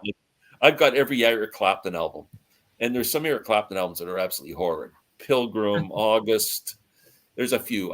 I pulled at least, I think I had 22 Clapton albums or something, and I think I pulled at least 6 or 8 of them out of that collection and put them in a box. I did the same with Jack Bruce. I love Jack Bruce, and there's not one bad album he does, but I don't need 12 or 14 Jack Bruce albums. Yeah, right. I picked 3 or 4 that I listened to, and the rest I went, I'm putting them in a box. Yeah. And I went through all my artists like that, going, I'm away from the completest thing. I just digitize. I started to do the same thing. I just digitized it, so I still have the music, but it doesn't take up any space. Yeah, I should do that too. I should take some of them, put them on. Did you see Joe Mayo said he's knocking out like 60% of his collection, of his vinyl collection? Well, I took 20 records out of my collection the other day and traded them in. Got $130. You got good credit too. Yeah, I got $130 for credit for mine. Yeah, that's really good. 20 albums. I've got probably, I know of at least like 10 or 15 that I could get rid of just like that. Yeah, no, I'm trying to get. I got about 20. I had about 2,300 CDs, and I'm just slowly kind of whittling it down. Yeah, I'm whittling it down to stuff I don't listen to. It's just, What are the chances, do y'all think, that we get Rubber Soul this year? I think it's good chance. I think inevitable. Yeah. Now that they figured out how to do that using that Peter Jackson techniques, I think it's Matthew Street had an interesting video where he said that they should release like a remastered 1966 concert because that was essentially the Rubber Soul tour because they weren't really doing Revolver songs at that point. That would be really cool if they released if they could clean up a 1966 show. That would be great. Budokan and sort of cleaned up like live at the Budokan. That would be great. Yeah. I've got a bootleg of that. It's a decent show. I do too. I got both shows actually. Yeah, same here. They could erase some with the microphone going. around and around. You ever seen it, Sam? No, I don't think so. They're playing, and the microphones aren't stabilized on the ground, and as they're playing, I guess with the vibration of the music, the microphones are turning around. So like microphones in their face, and all of a sudden it's facing out from them, and they're trying to grab the microphone while they're singing and turn it back around. It's funny for the whole show. I almost wonder what the Hollywood Bowl show would have sounded like if they had the techno. They did the reissue of it 6 or 7 years ago. But if they'd had the demixing technology then, it might have been a decent recording. Yeah. I'm a big fan when people do live albums and they leave the audience out of them, and you get the performance of a live performance, but you don't have the crowd. I like the crowd because it just it provided that it's there, but I kind of want it in the background so that that big time in the background if it's going to be there. Yeah. Some albums though, it's like, it's silly. I don't want to listen to an album of people in the crowd cheering. That's good to hear, Briars. I live way close to the Sierras, so still lying each storm branch.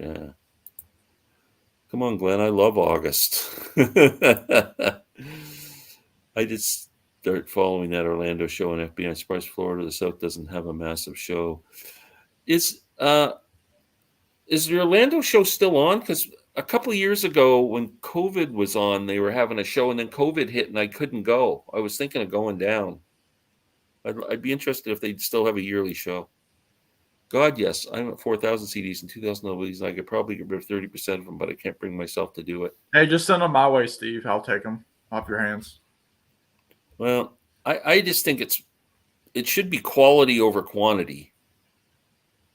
Yeah, I mean, the goal of any collection is to make it like the record store that the record store in your home, like the record store of your dreams, Yeah. So, if you've got a bunch of trash, why have it? Yeah. I'm not going to listen to it. I don't have it. Exactly. Like, why would you have a bunch of, Doobie Brothers or, Gap Band records? Get rid of those and get what you want. Yeah. No, I agree. It's just, if you're casual Doobie Brothers fan, just have your favorite album. You don't need them all. Yeah. But, I don't buy anything I'm really not going to listen to. Yeah. Even my Beatles albums, like I'm going on vinyl. Like, it's nice to have the Canadian pressings and stuff like that. It's just because I grew up with them and I love them, but I never play them ever. I don't play them either, but I can't. Those will. But then you think, well, I'm getting buried. You could get money for them, and I could buy stuff that I would play. Like it's just sitting there, just because And see, that's my thing. I'm not really a collector per se. Like, I don't have like multiple copies of anything because I'm still trying to build my vinyl collection. So it's a different scenario for me. I mean, I've got a few albums that I've got doubled down on, but I'm trying to get first dubs for everything.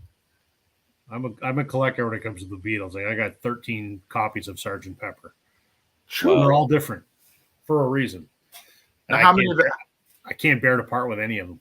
I was gonna say, what is your standard playing copy there, Rob? I always use the 2014 mono remasters of everything. Okay, for all the albums, that's your standard. Yeah. Now there was the last 3 were never issued on. They weren't part of the mono box set because they weren't issued on mono. So I'll list I'll listen to either the 2009 stereo remaster, which is not that great, or with Let It Be in Abbey Road, the one from the box set. Yeah. Okay. Yeah, Pepper. I mean, I've got to love because when Pepper came out, I bought the mono Pepper. Yeah, and that's my favorite Pepper is the mono one. I know stereo Pepper's good, but I like the mono one too. Yeah, for me, that's how it was intended to be. So yeah, I would love to have an original pressing of the mono Pepper. That would be. I have an original mono UK pressing. Yeah. Let me ask y'all, how often do y'all listen to the Beatles? Because I know, you don't want to get tired out. Like, how often, like throughout the year, a 12-month period, how often are you listening to the Beatles? Because that's all 3 of our favorite bands. I mean, we can all admit that. A couple times a week for sure. Really? Oh yeah. For like a song or like a full album? Well, I always listen to a full album start to finish. Interesting. It might not be on my turntable. It might be as I'm driving them because I'm in my car all day for work. So Yeah, right. Could be on my iPod. Could be, But yeah. I went through like a big Revolver thing when because Revolver was coming out. So a couple of weeks before it was released, I was playing my Revolver just to kind of get it in my head how it sounded, and then they listen to the remix. I wanted to drive it into my head, and then listen to the remix constantly. So that was the last time I really got like totally heavy. I'm on a Live at the BBC kick right now. But yeah, I haven't listened to the Beatles since Christmas, I'll bet. See, I haven't listened to them probably 3 since weeks. September or October, if even. Yeah. No. I haven't listened to them since this morning. Because I've got so much that I want to listen to. I've just got in all fairness, over Christmas time, it's a hard time to answer that question because I got so many music gifts for Christmas. New albums. And I've bought so much since Boxing Day that I couldn't, but the Beatles everybody's taking a backseat. I think I've got 4 new records in the last month, and that's it. So I haven't acquired a lot lately. So I can't even tell you, like with box sets and vinyl, and I got so much stuff. I can't get caught up. Do y'all have anything on pre-order that's coming in this year? No, the only thing I want is the Dylan thing that's coming out. I haven't ordered that yet. I'm not pre-ordering it though. I'm going to wait until I see a good price on it. I'm going to wait for the price $150 up here. It's 140 here. I'm waiting for the price to go down. Yeah, it's gotta. Because the Beach Boys set, like the Sail on Sailor, the 6 CD set, has already gone down like $20. Yeah. No, I can't do it. I'm going to buy the new White Horse album when it comes out next week. Oh yeah, cool. Yeah, they're doing a country album, which should be interesting. Really? Yeah. Good band. Yeah, good band. I don't know what else is coming out. Steve just put this thing out. Just found this. Pete Townsend announces Who's Next Lifehouse box set coming 2023. Steven Wilson. No. Confirmed. That's killer.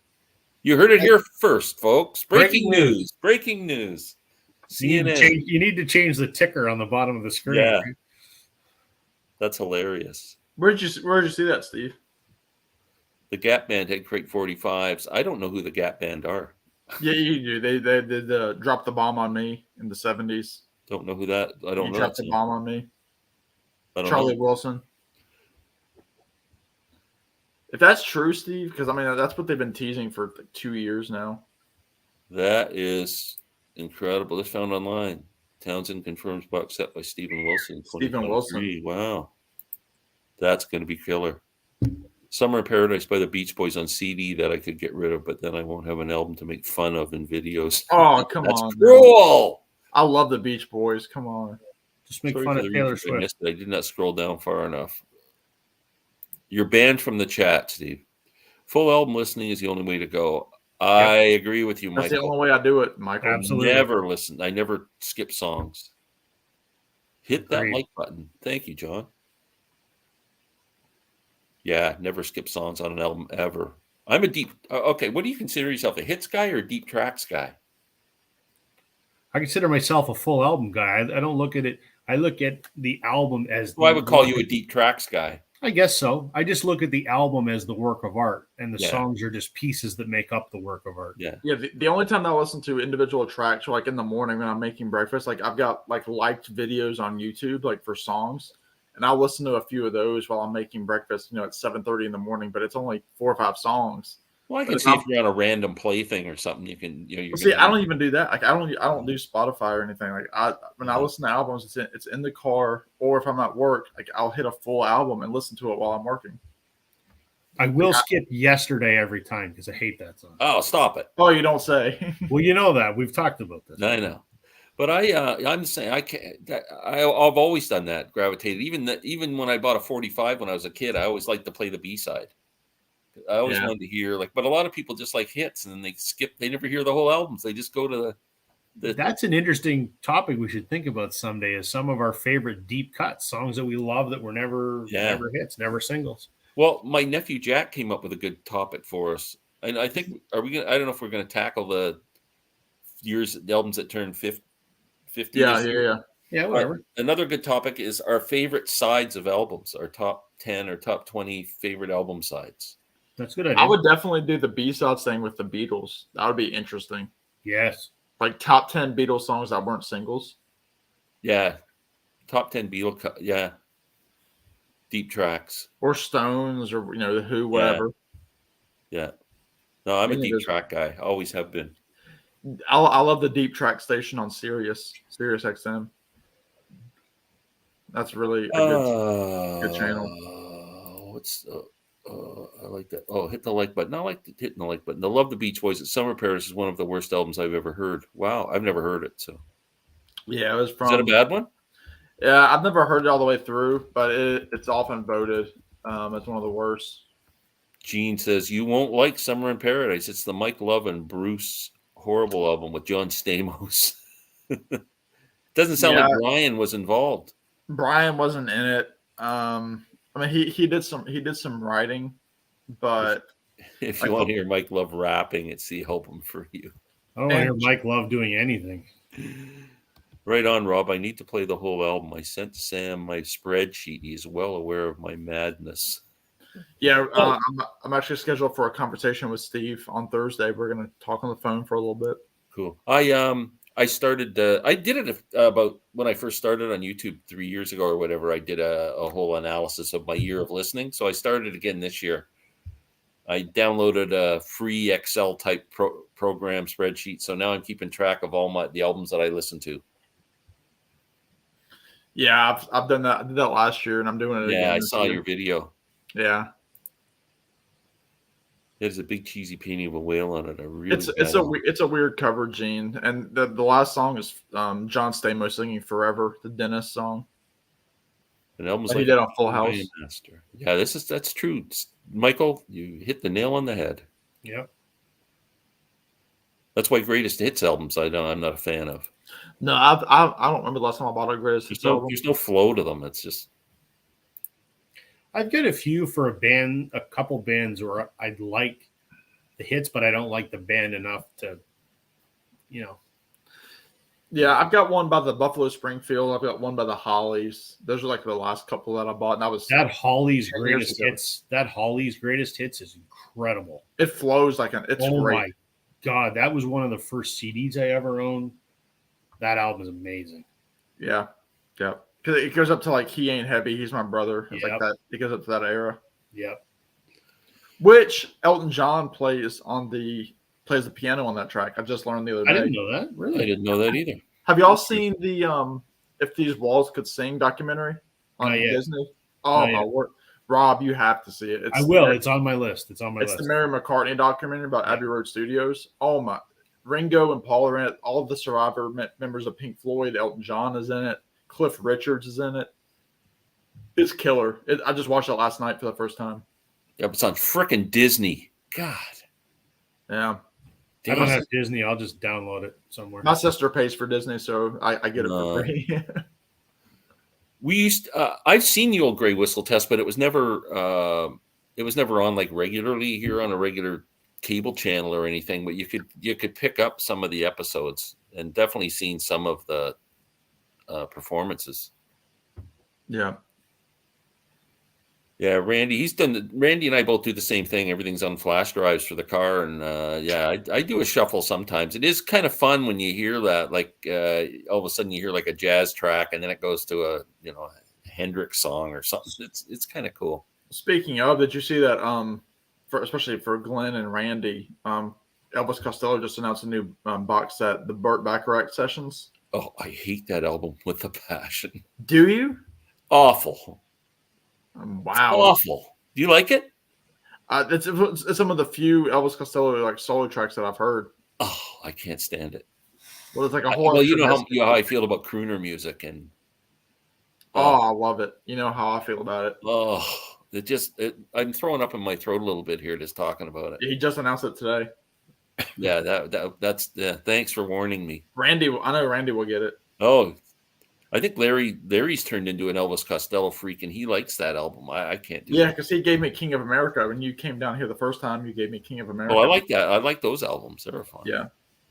I've kept records since 2005. Wow. Of everything he's listened. Yeah, it's quite the extensive spreadsheet. He's going to break it down for me on Thursday. That's crazy.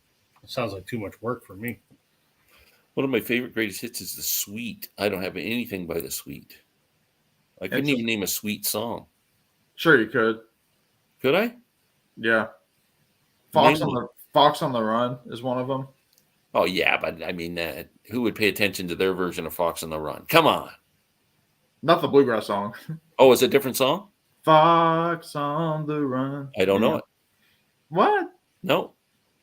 I don't know it either. Ballroom Blitz. Was Oh, Ballroom Blitz. Okay, yeah. Okay, I could live without that.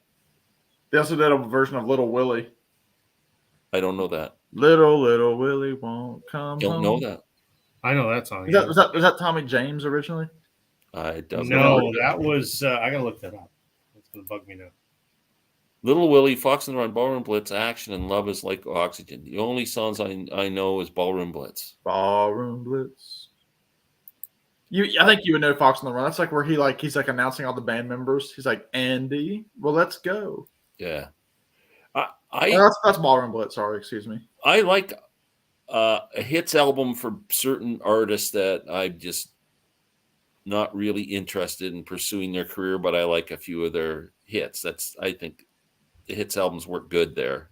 But for bands that I really like, I want the studio albums. I don't want the hits albums. Well, like Eagles' Greatest Hits is one of the largest selling records, if not the greatest selling record of all time. I'm not interested in it. Me neither. I'm listening to a whole Eagles album. Me too. Wow, but you're gonna get like a greatest hits of Justin Bieber. Yeah, if I liked a couple of, I've got a Prince Greatest Hits album because it's like three Prince songs that I like. I'm not a Prince fan. I'll never be a Prince fan. I'm not a big Prince fan myself. Although I love when he did "While My Guitar Gently Weeps." Yeah, but he does some good songs. There's some songs I like, so I found a hits album used, and he wrote Manic Monday for my fantasy wife Susanna Hoffs. Well, there you go. Like his second fantasy wife after Taylor Swift. Yeah, I'm with you, Glenn. Can't stand the Elvis Bird album. I don't mind crooners, but not Elvis as a crooner. I don't like any crooners. They can all go. Reminds me too much of growing up with my mom. I'm still rebelling. I lived through the generation gap. I can't get over it. It scarred me for life. The Sweet are awesome. Well, there you go. I never paid any attention. I don't have any Sweet. Are the Sweet still around? Don't know. I guess they are. I'll give $10 if you can name a member of the Sweet.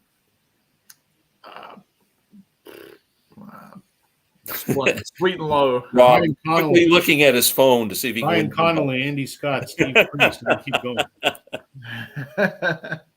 Flock of Seagulls. I couldn't name a Flock of Seagulls song.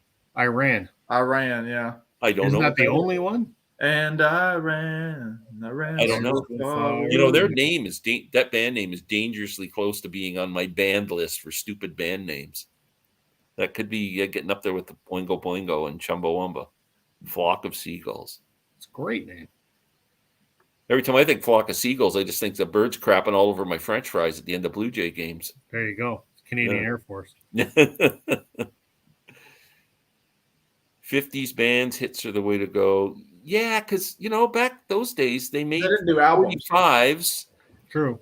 And then they named the album the name of the hit 45, and then they put a bunch of filler on it on purpose. Like they didn't try and make an album. They just tried to fill it with crap to sell the album.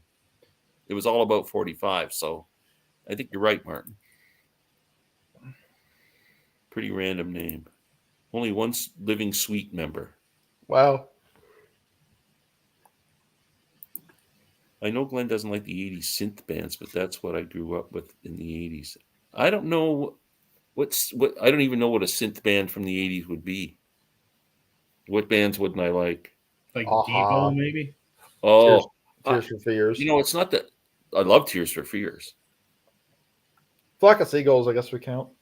Okay. Yeah, Aha for sure. Porcupine Tree. Yeah, it's a silly name. Yeah. Okay. You got me. Yes, Steve was talking about you in that last video. Never stop rebelling, Glenn. I can't, man. I like I said, I think I'm the last generation to grow up with a generation gap. But it seems like now people are kind of got more things in common with their parents. than they did when I was a kid. Eurythmics were a good band. I like the Eurythmics. Dave Stewart. Yeah. Annie Lennox, Dave Stewart. Yeah. I really like the Eurythmics. Isn't there's rumor that they're going to be getting back together for Oh, really? Eh? Well, yeah, you'd think so. that'd be a good money grab for them. Oh, yeah. I mean, they're both in their late 60s. Yeah, Depeche Mode, Duran Duran. They're kind of, I don't know. They were just out of my wheelhouse at the time. But Aha is a stupid name. It's Meatloaf Tuesdays. I hate Meatloaf.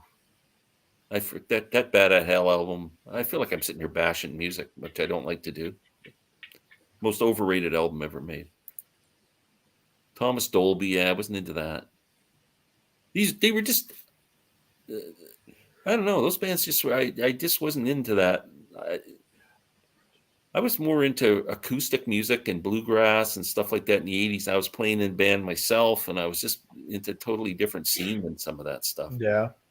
Yeah. So I kind of missed that whole 80s thing, really. I had an 80s phase, like where I listened to all that stuff. Like even there was a time that I even liked Bon Jovi, but now I can't stand Bon Jovi. Not to bash music or anything, but yeah, it was like when I was 14, and I was just getting into music as a full thing, not just greatest hits and what I heard on the radio. So the Tourists, Annie Lennox and Dave Stewart's first band opened for Cyndi Lauper. That'd be interesting. Huh. I've always been a closet Cyndi Lauper fan. I like her first album. It's Unusual or something. I can't remember what it's called. I really like that. I know what that is. Orchestral Maneuvers in the Dark. OMD. If anyone likes that, they got to watch Embryonic Robot. Brian did like a massive dive into his OMD collection. Did he? He's got an insane amount. Really? That's crazy. Yeah. LOL, I meant the food.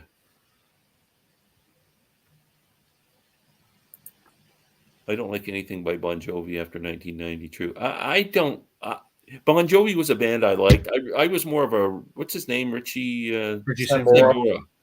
I thought he was better than John Bon Jovi. Phil X is a better guitar player. And he's not even in the band anymore. Yeah, and I liked certain things, like I'm a Cowboy. What's that song? You know that song? Yeah. Cool Horse. Wanted Dead or Alive. Yeah, Wanted Dead or Alive. Those songs are really cool. I love the album Crush for some reason, which came out around like 1999 or 2000. I love it. It's the one that has In My Life on it. All I can think of is the weakest song on the album. REM. Thanks, Steve. She's So Unusual. That's a pretty good album. I would do anything for love. Glenn listening to Meatloaf, but I won't do that. I love Meatloaf. Stop that. I hate them. I hate Meatloaf. Bad Out of Hell. That album's fantastic. The worst album ever made. Oh, I love it. Ever made. Wow. Well, not the worst, but it's okay. I thought ABBA was the worst. ABBA's the worst. I love ABBA as well. So. Yeah, well, I have these. I have these things. This love-hate thing going with Sam too. Like he's passionate about certain artists that I hate, and vice versa. And we're the same. Everybody's the same. Yeah, we all got our thing. As my dad used to say, opinions are like buttholes. Everyone has one. Yeah, exactly. Yeah, that's why there's enough music out there for everybody. That's right. Yeah. Yeah, that's why I hate bashing records. Like when he says, "Oh, what's your album you hate the most?" But I do it more jokingly than anything. Yep. Wow, that's pretty cool. We got 15 minutes. Anybody got anything cool? Do you want to plug your channels? What you got coming up? Go ahead, Rob. So I'm just finishing editing a video tonight, which I mentioned earlier. I get some VCLT from a viewer in Switzerland. He sent me a record I've been looking for 20 years, which was incredible, and I'm going to find a way to return the favor for him. So that video's coming up. And just on Sunday, I filmed my conversation with my buddy Bob from Wilco. It was a long 2-hour discussion about the 20 albums that influenced him as a musician, which I think that's going to be a pretty interesting video. It's going to be long. I'm going to split it up into 2, but it was a great conversation. So, well, as soon as you told me that he'd met Jerry Garcia, I'm all in. That story's in the video. So it's wow. It's an interesting story, and it involves a marshmallow, so it's kind of funny. Oh, what was a marshmallow loaded with something? You'll have to find out. And then the last thing is I've got my 1 year anniversary in the VC coming up in a couple of weeks. So I'm doing a kind of my favorite moments of the last 12 months being a YouTube cool channel person in the vinyl community. Reflection. Yeah, exactly. Now you can be Northern Reflections. I always call you that by accident. So do you know how many people call me that? And I'm just like, damn it, I'm not selling sweatshirts to 50-year-old women.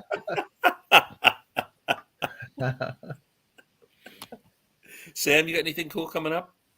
Well, obviously, Glenn and I are on Rich Strickler's channel now weekly, where we're doing our authentic rock and roll Hall of Fame. We've got, I think, 2 episodes that are up. We've just filmed our 3rd this evening. I've got a few contest entries coming up. I've just posted my one for Edward over at Prog-Hat. I've got one for Larry Graves and for Christian at CGC Vinyl coming up in the near future. Too. Yeah. So I'm really trying to catch up on that. Other than that, probably toward the end of the month, I'll do some sort of January, vinyl find wrap up. I'm trying to focus on some content that is more informative, other than just show my records kind of thing. So I'll see where that goes. But yeah, I've got a few contest entries coming up, and then the thing on Rich's channel. Cool. I just come up with something because I just did a video on the Police. Just because watching the XTC This Is Pop documentary, there's lots of interviews with Stuart Copeland on there talking about his days touring with the Police and XTC touring and stuff like that. And then I thought I should listen to the Police because I was kind of a bit of a fan. I was not just casual. And so I have one album. I pulled that out and I bought a comp. And I went, geez, I'm really digging this.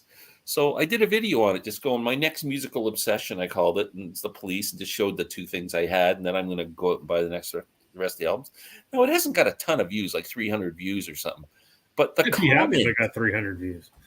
The freaking comments, I can't believe it. They're a mile long, and everybody's passionate about this band. I can't believe, and people are writing comments that are like a book. Like, I was so overwhelmed with the comments I got. So then I started going, okay, well, maybe I'm going to start looking at my, doing a video kind of based on that. So today I did a video saying building my collection one band at a time. And I'm just going to pick a band and the albums that I have of that band and why I bought those, when I bought them, and where I want to go next with it. So I did the Kinks today. And within a few hours, I got like 150 views. So I'm going, so that's kind of my next thing. I'm going to kind of just pick select artists out of my catalog and just say when I bought the first album I bought from them and which ones I don't have and why I don't have them and whatever. So that's kind of my thing. And so next week we're doing 1973 albums from January through June. Is that correct? I think we're gonna do albums that turn 50 this year. So albums from 1973 and pick your top 10 or how many you can pick. That came out in the first half of the year. Okay. And then the week after, we'll do the second half of the year. And then after that, we'll figure out something else. Jesus, I don't know if I've got enough for that, but we'll figure it out. Yeah. If you don't, then like I said, just, many as you got. Yeah. That'll be interesting. Yeah.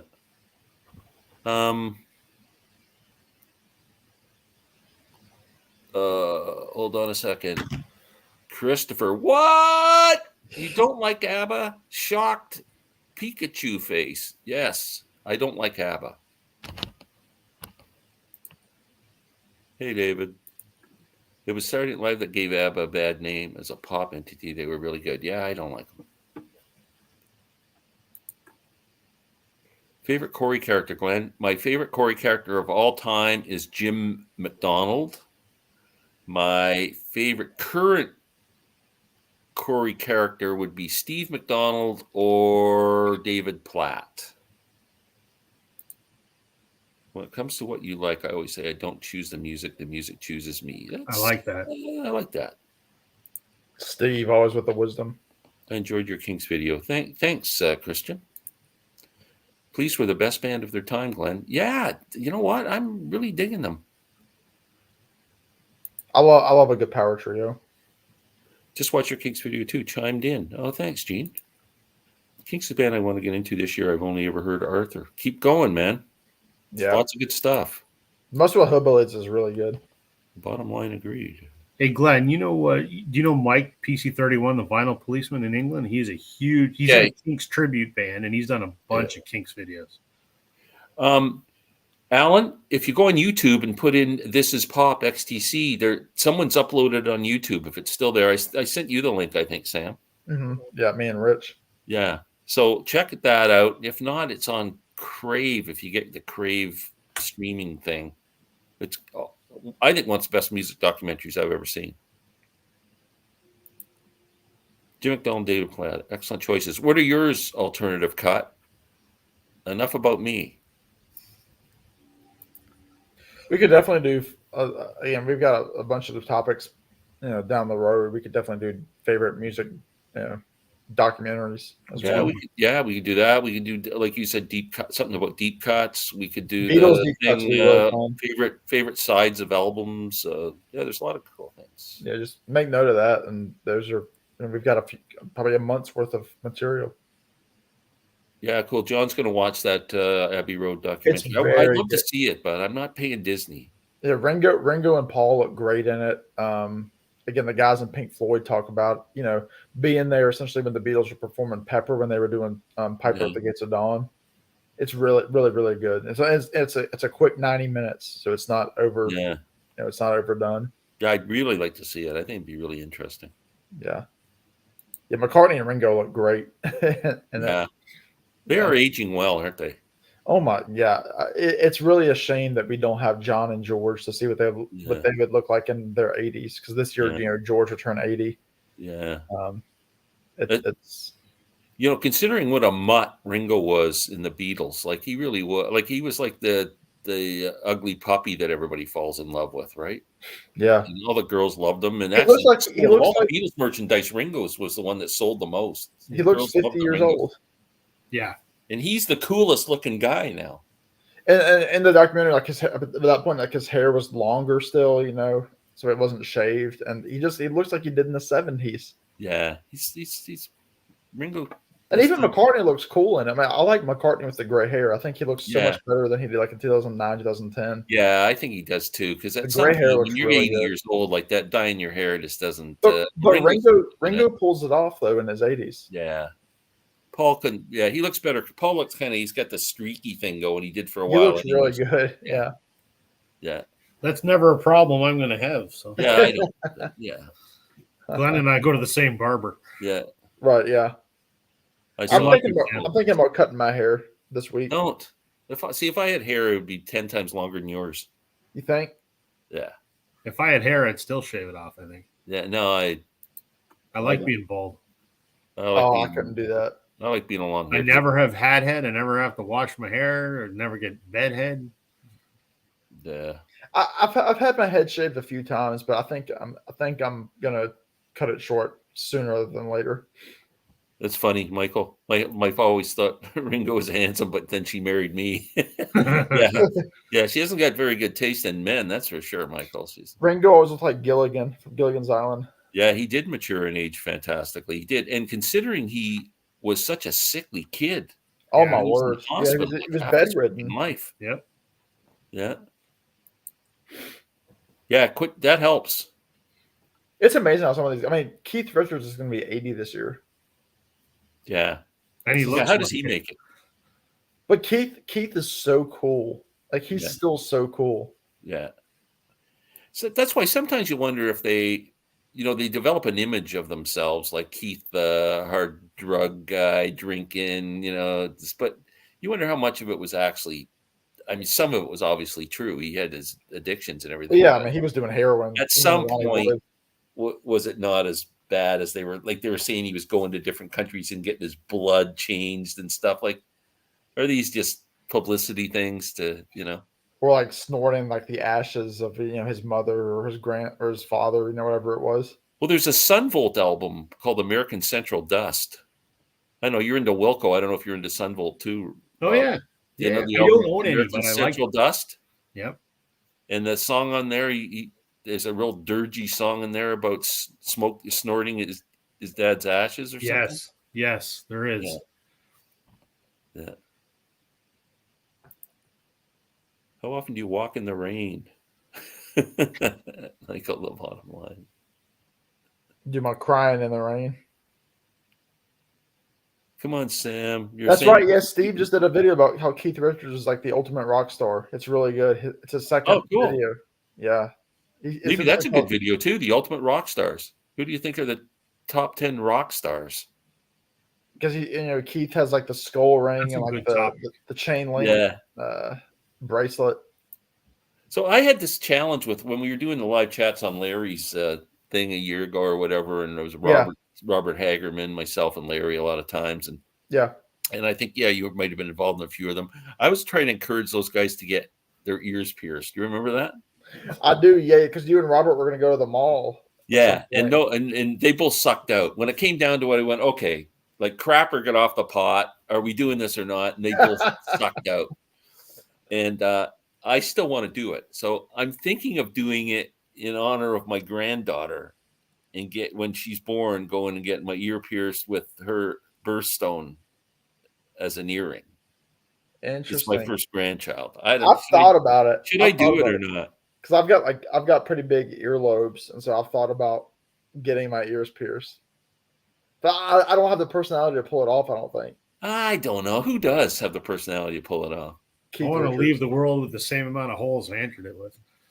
And I'm really thinking about it. I'm real close. I've thought about it. Like, what you think you would do, like a stud, or you think you would do like? Yeah, it's just a stud. It's like it's got a little birthstone in it. It's really small. It's like a January birthstone.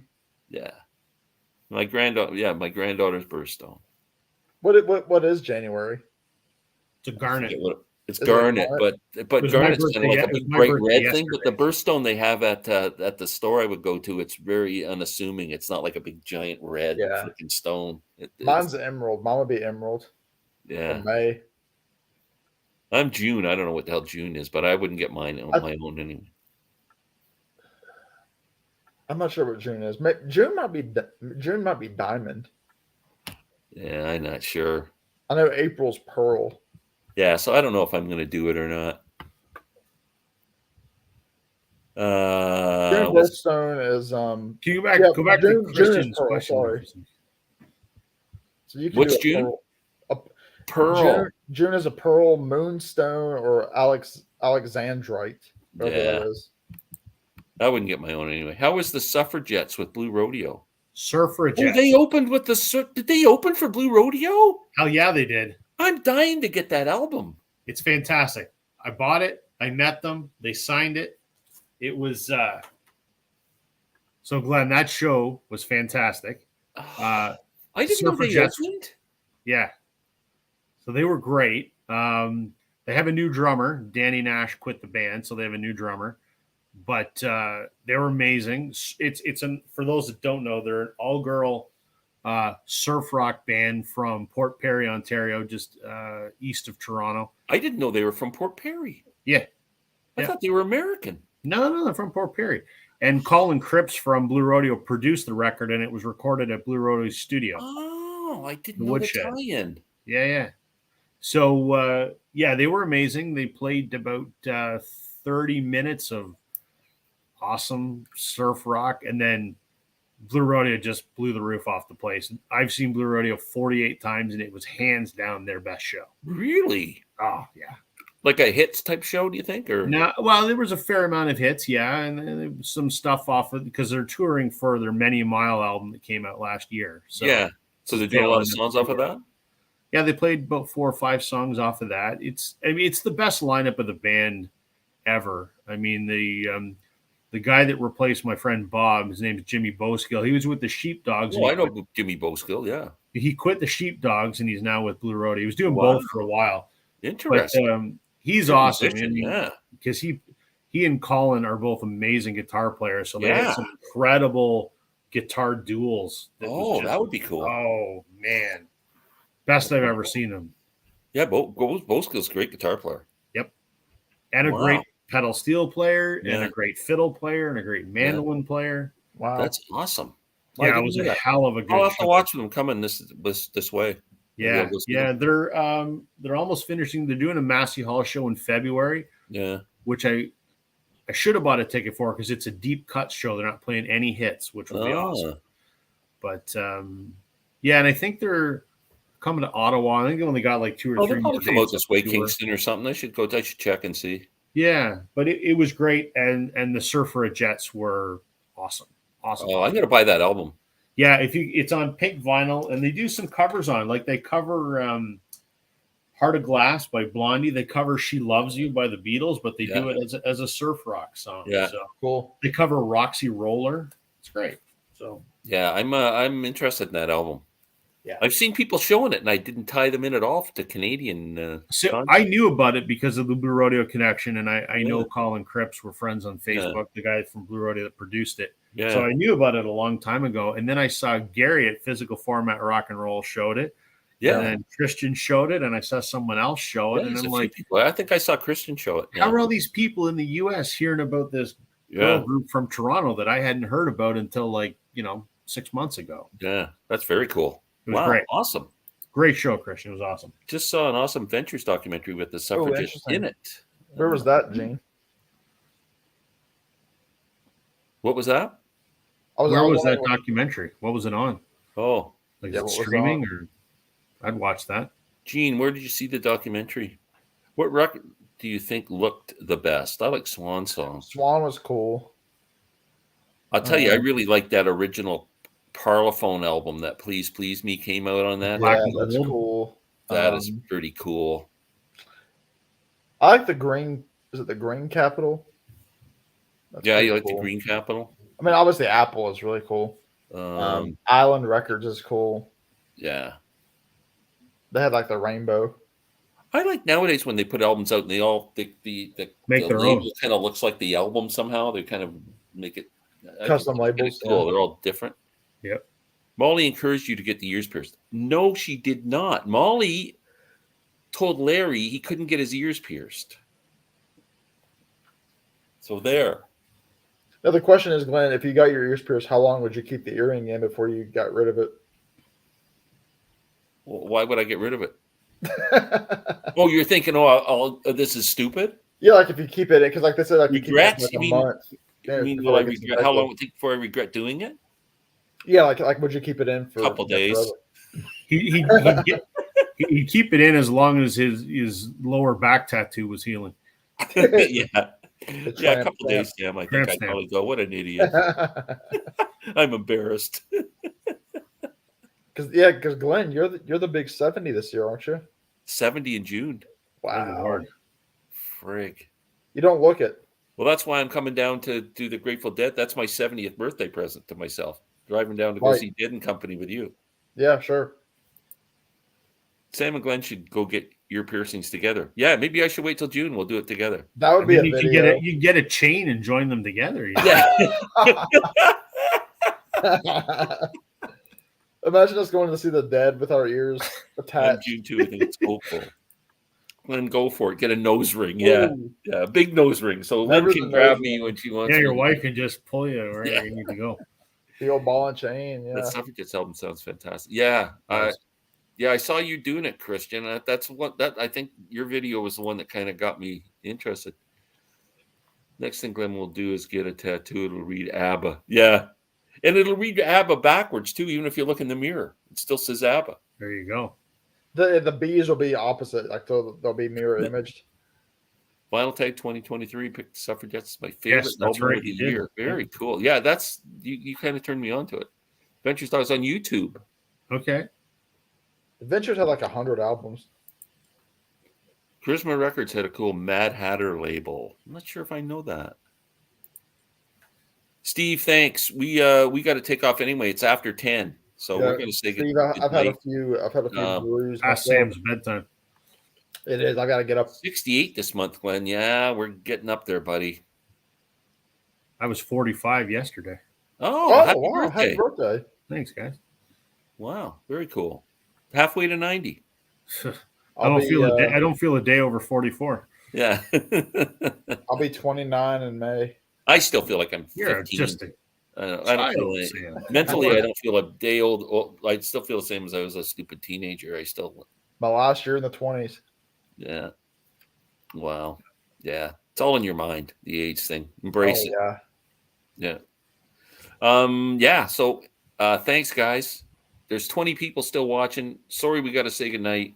Yeah. We can keep But going. all good things have to come to an end. A lot of fun. I love doing this with you guys. Thank Same you here. so much. Please subscribe, as it says there, to Sam St. John and Northern Revolutions. And we'll see you next Tuesday. Good Thanks, night, everybody. Thank y'all. See y'all later.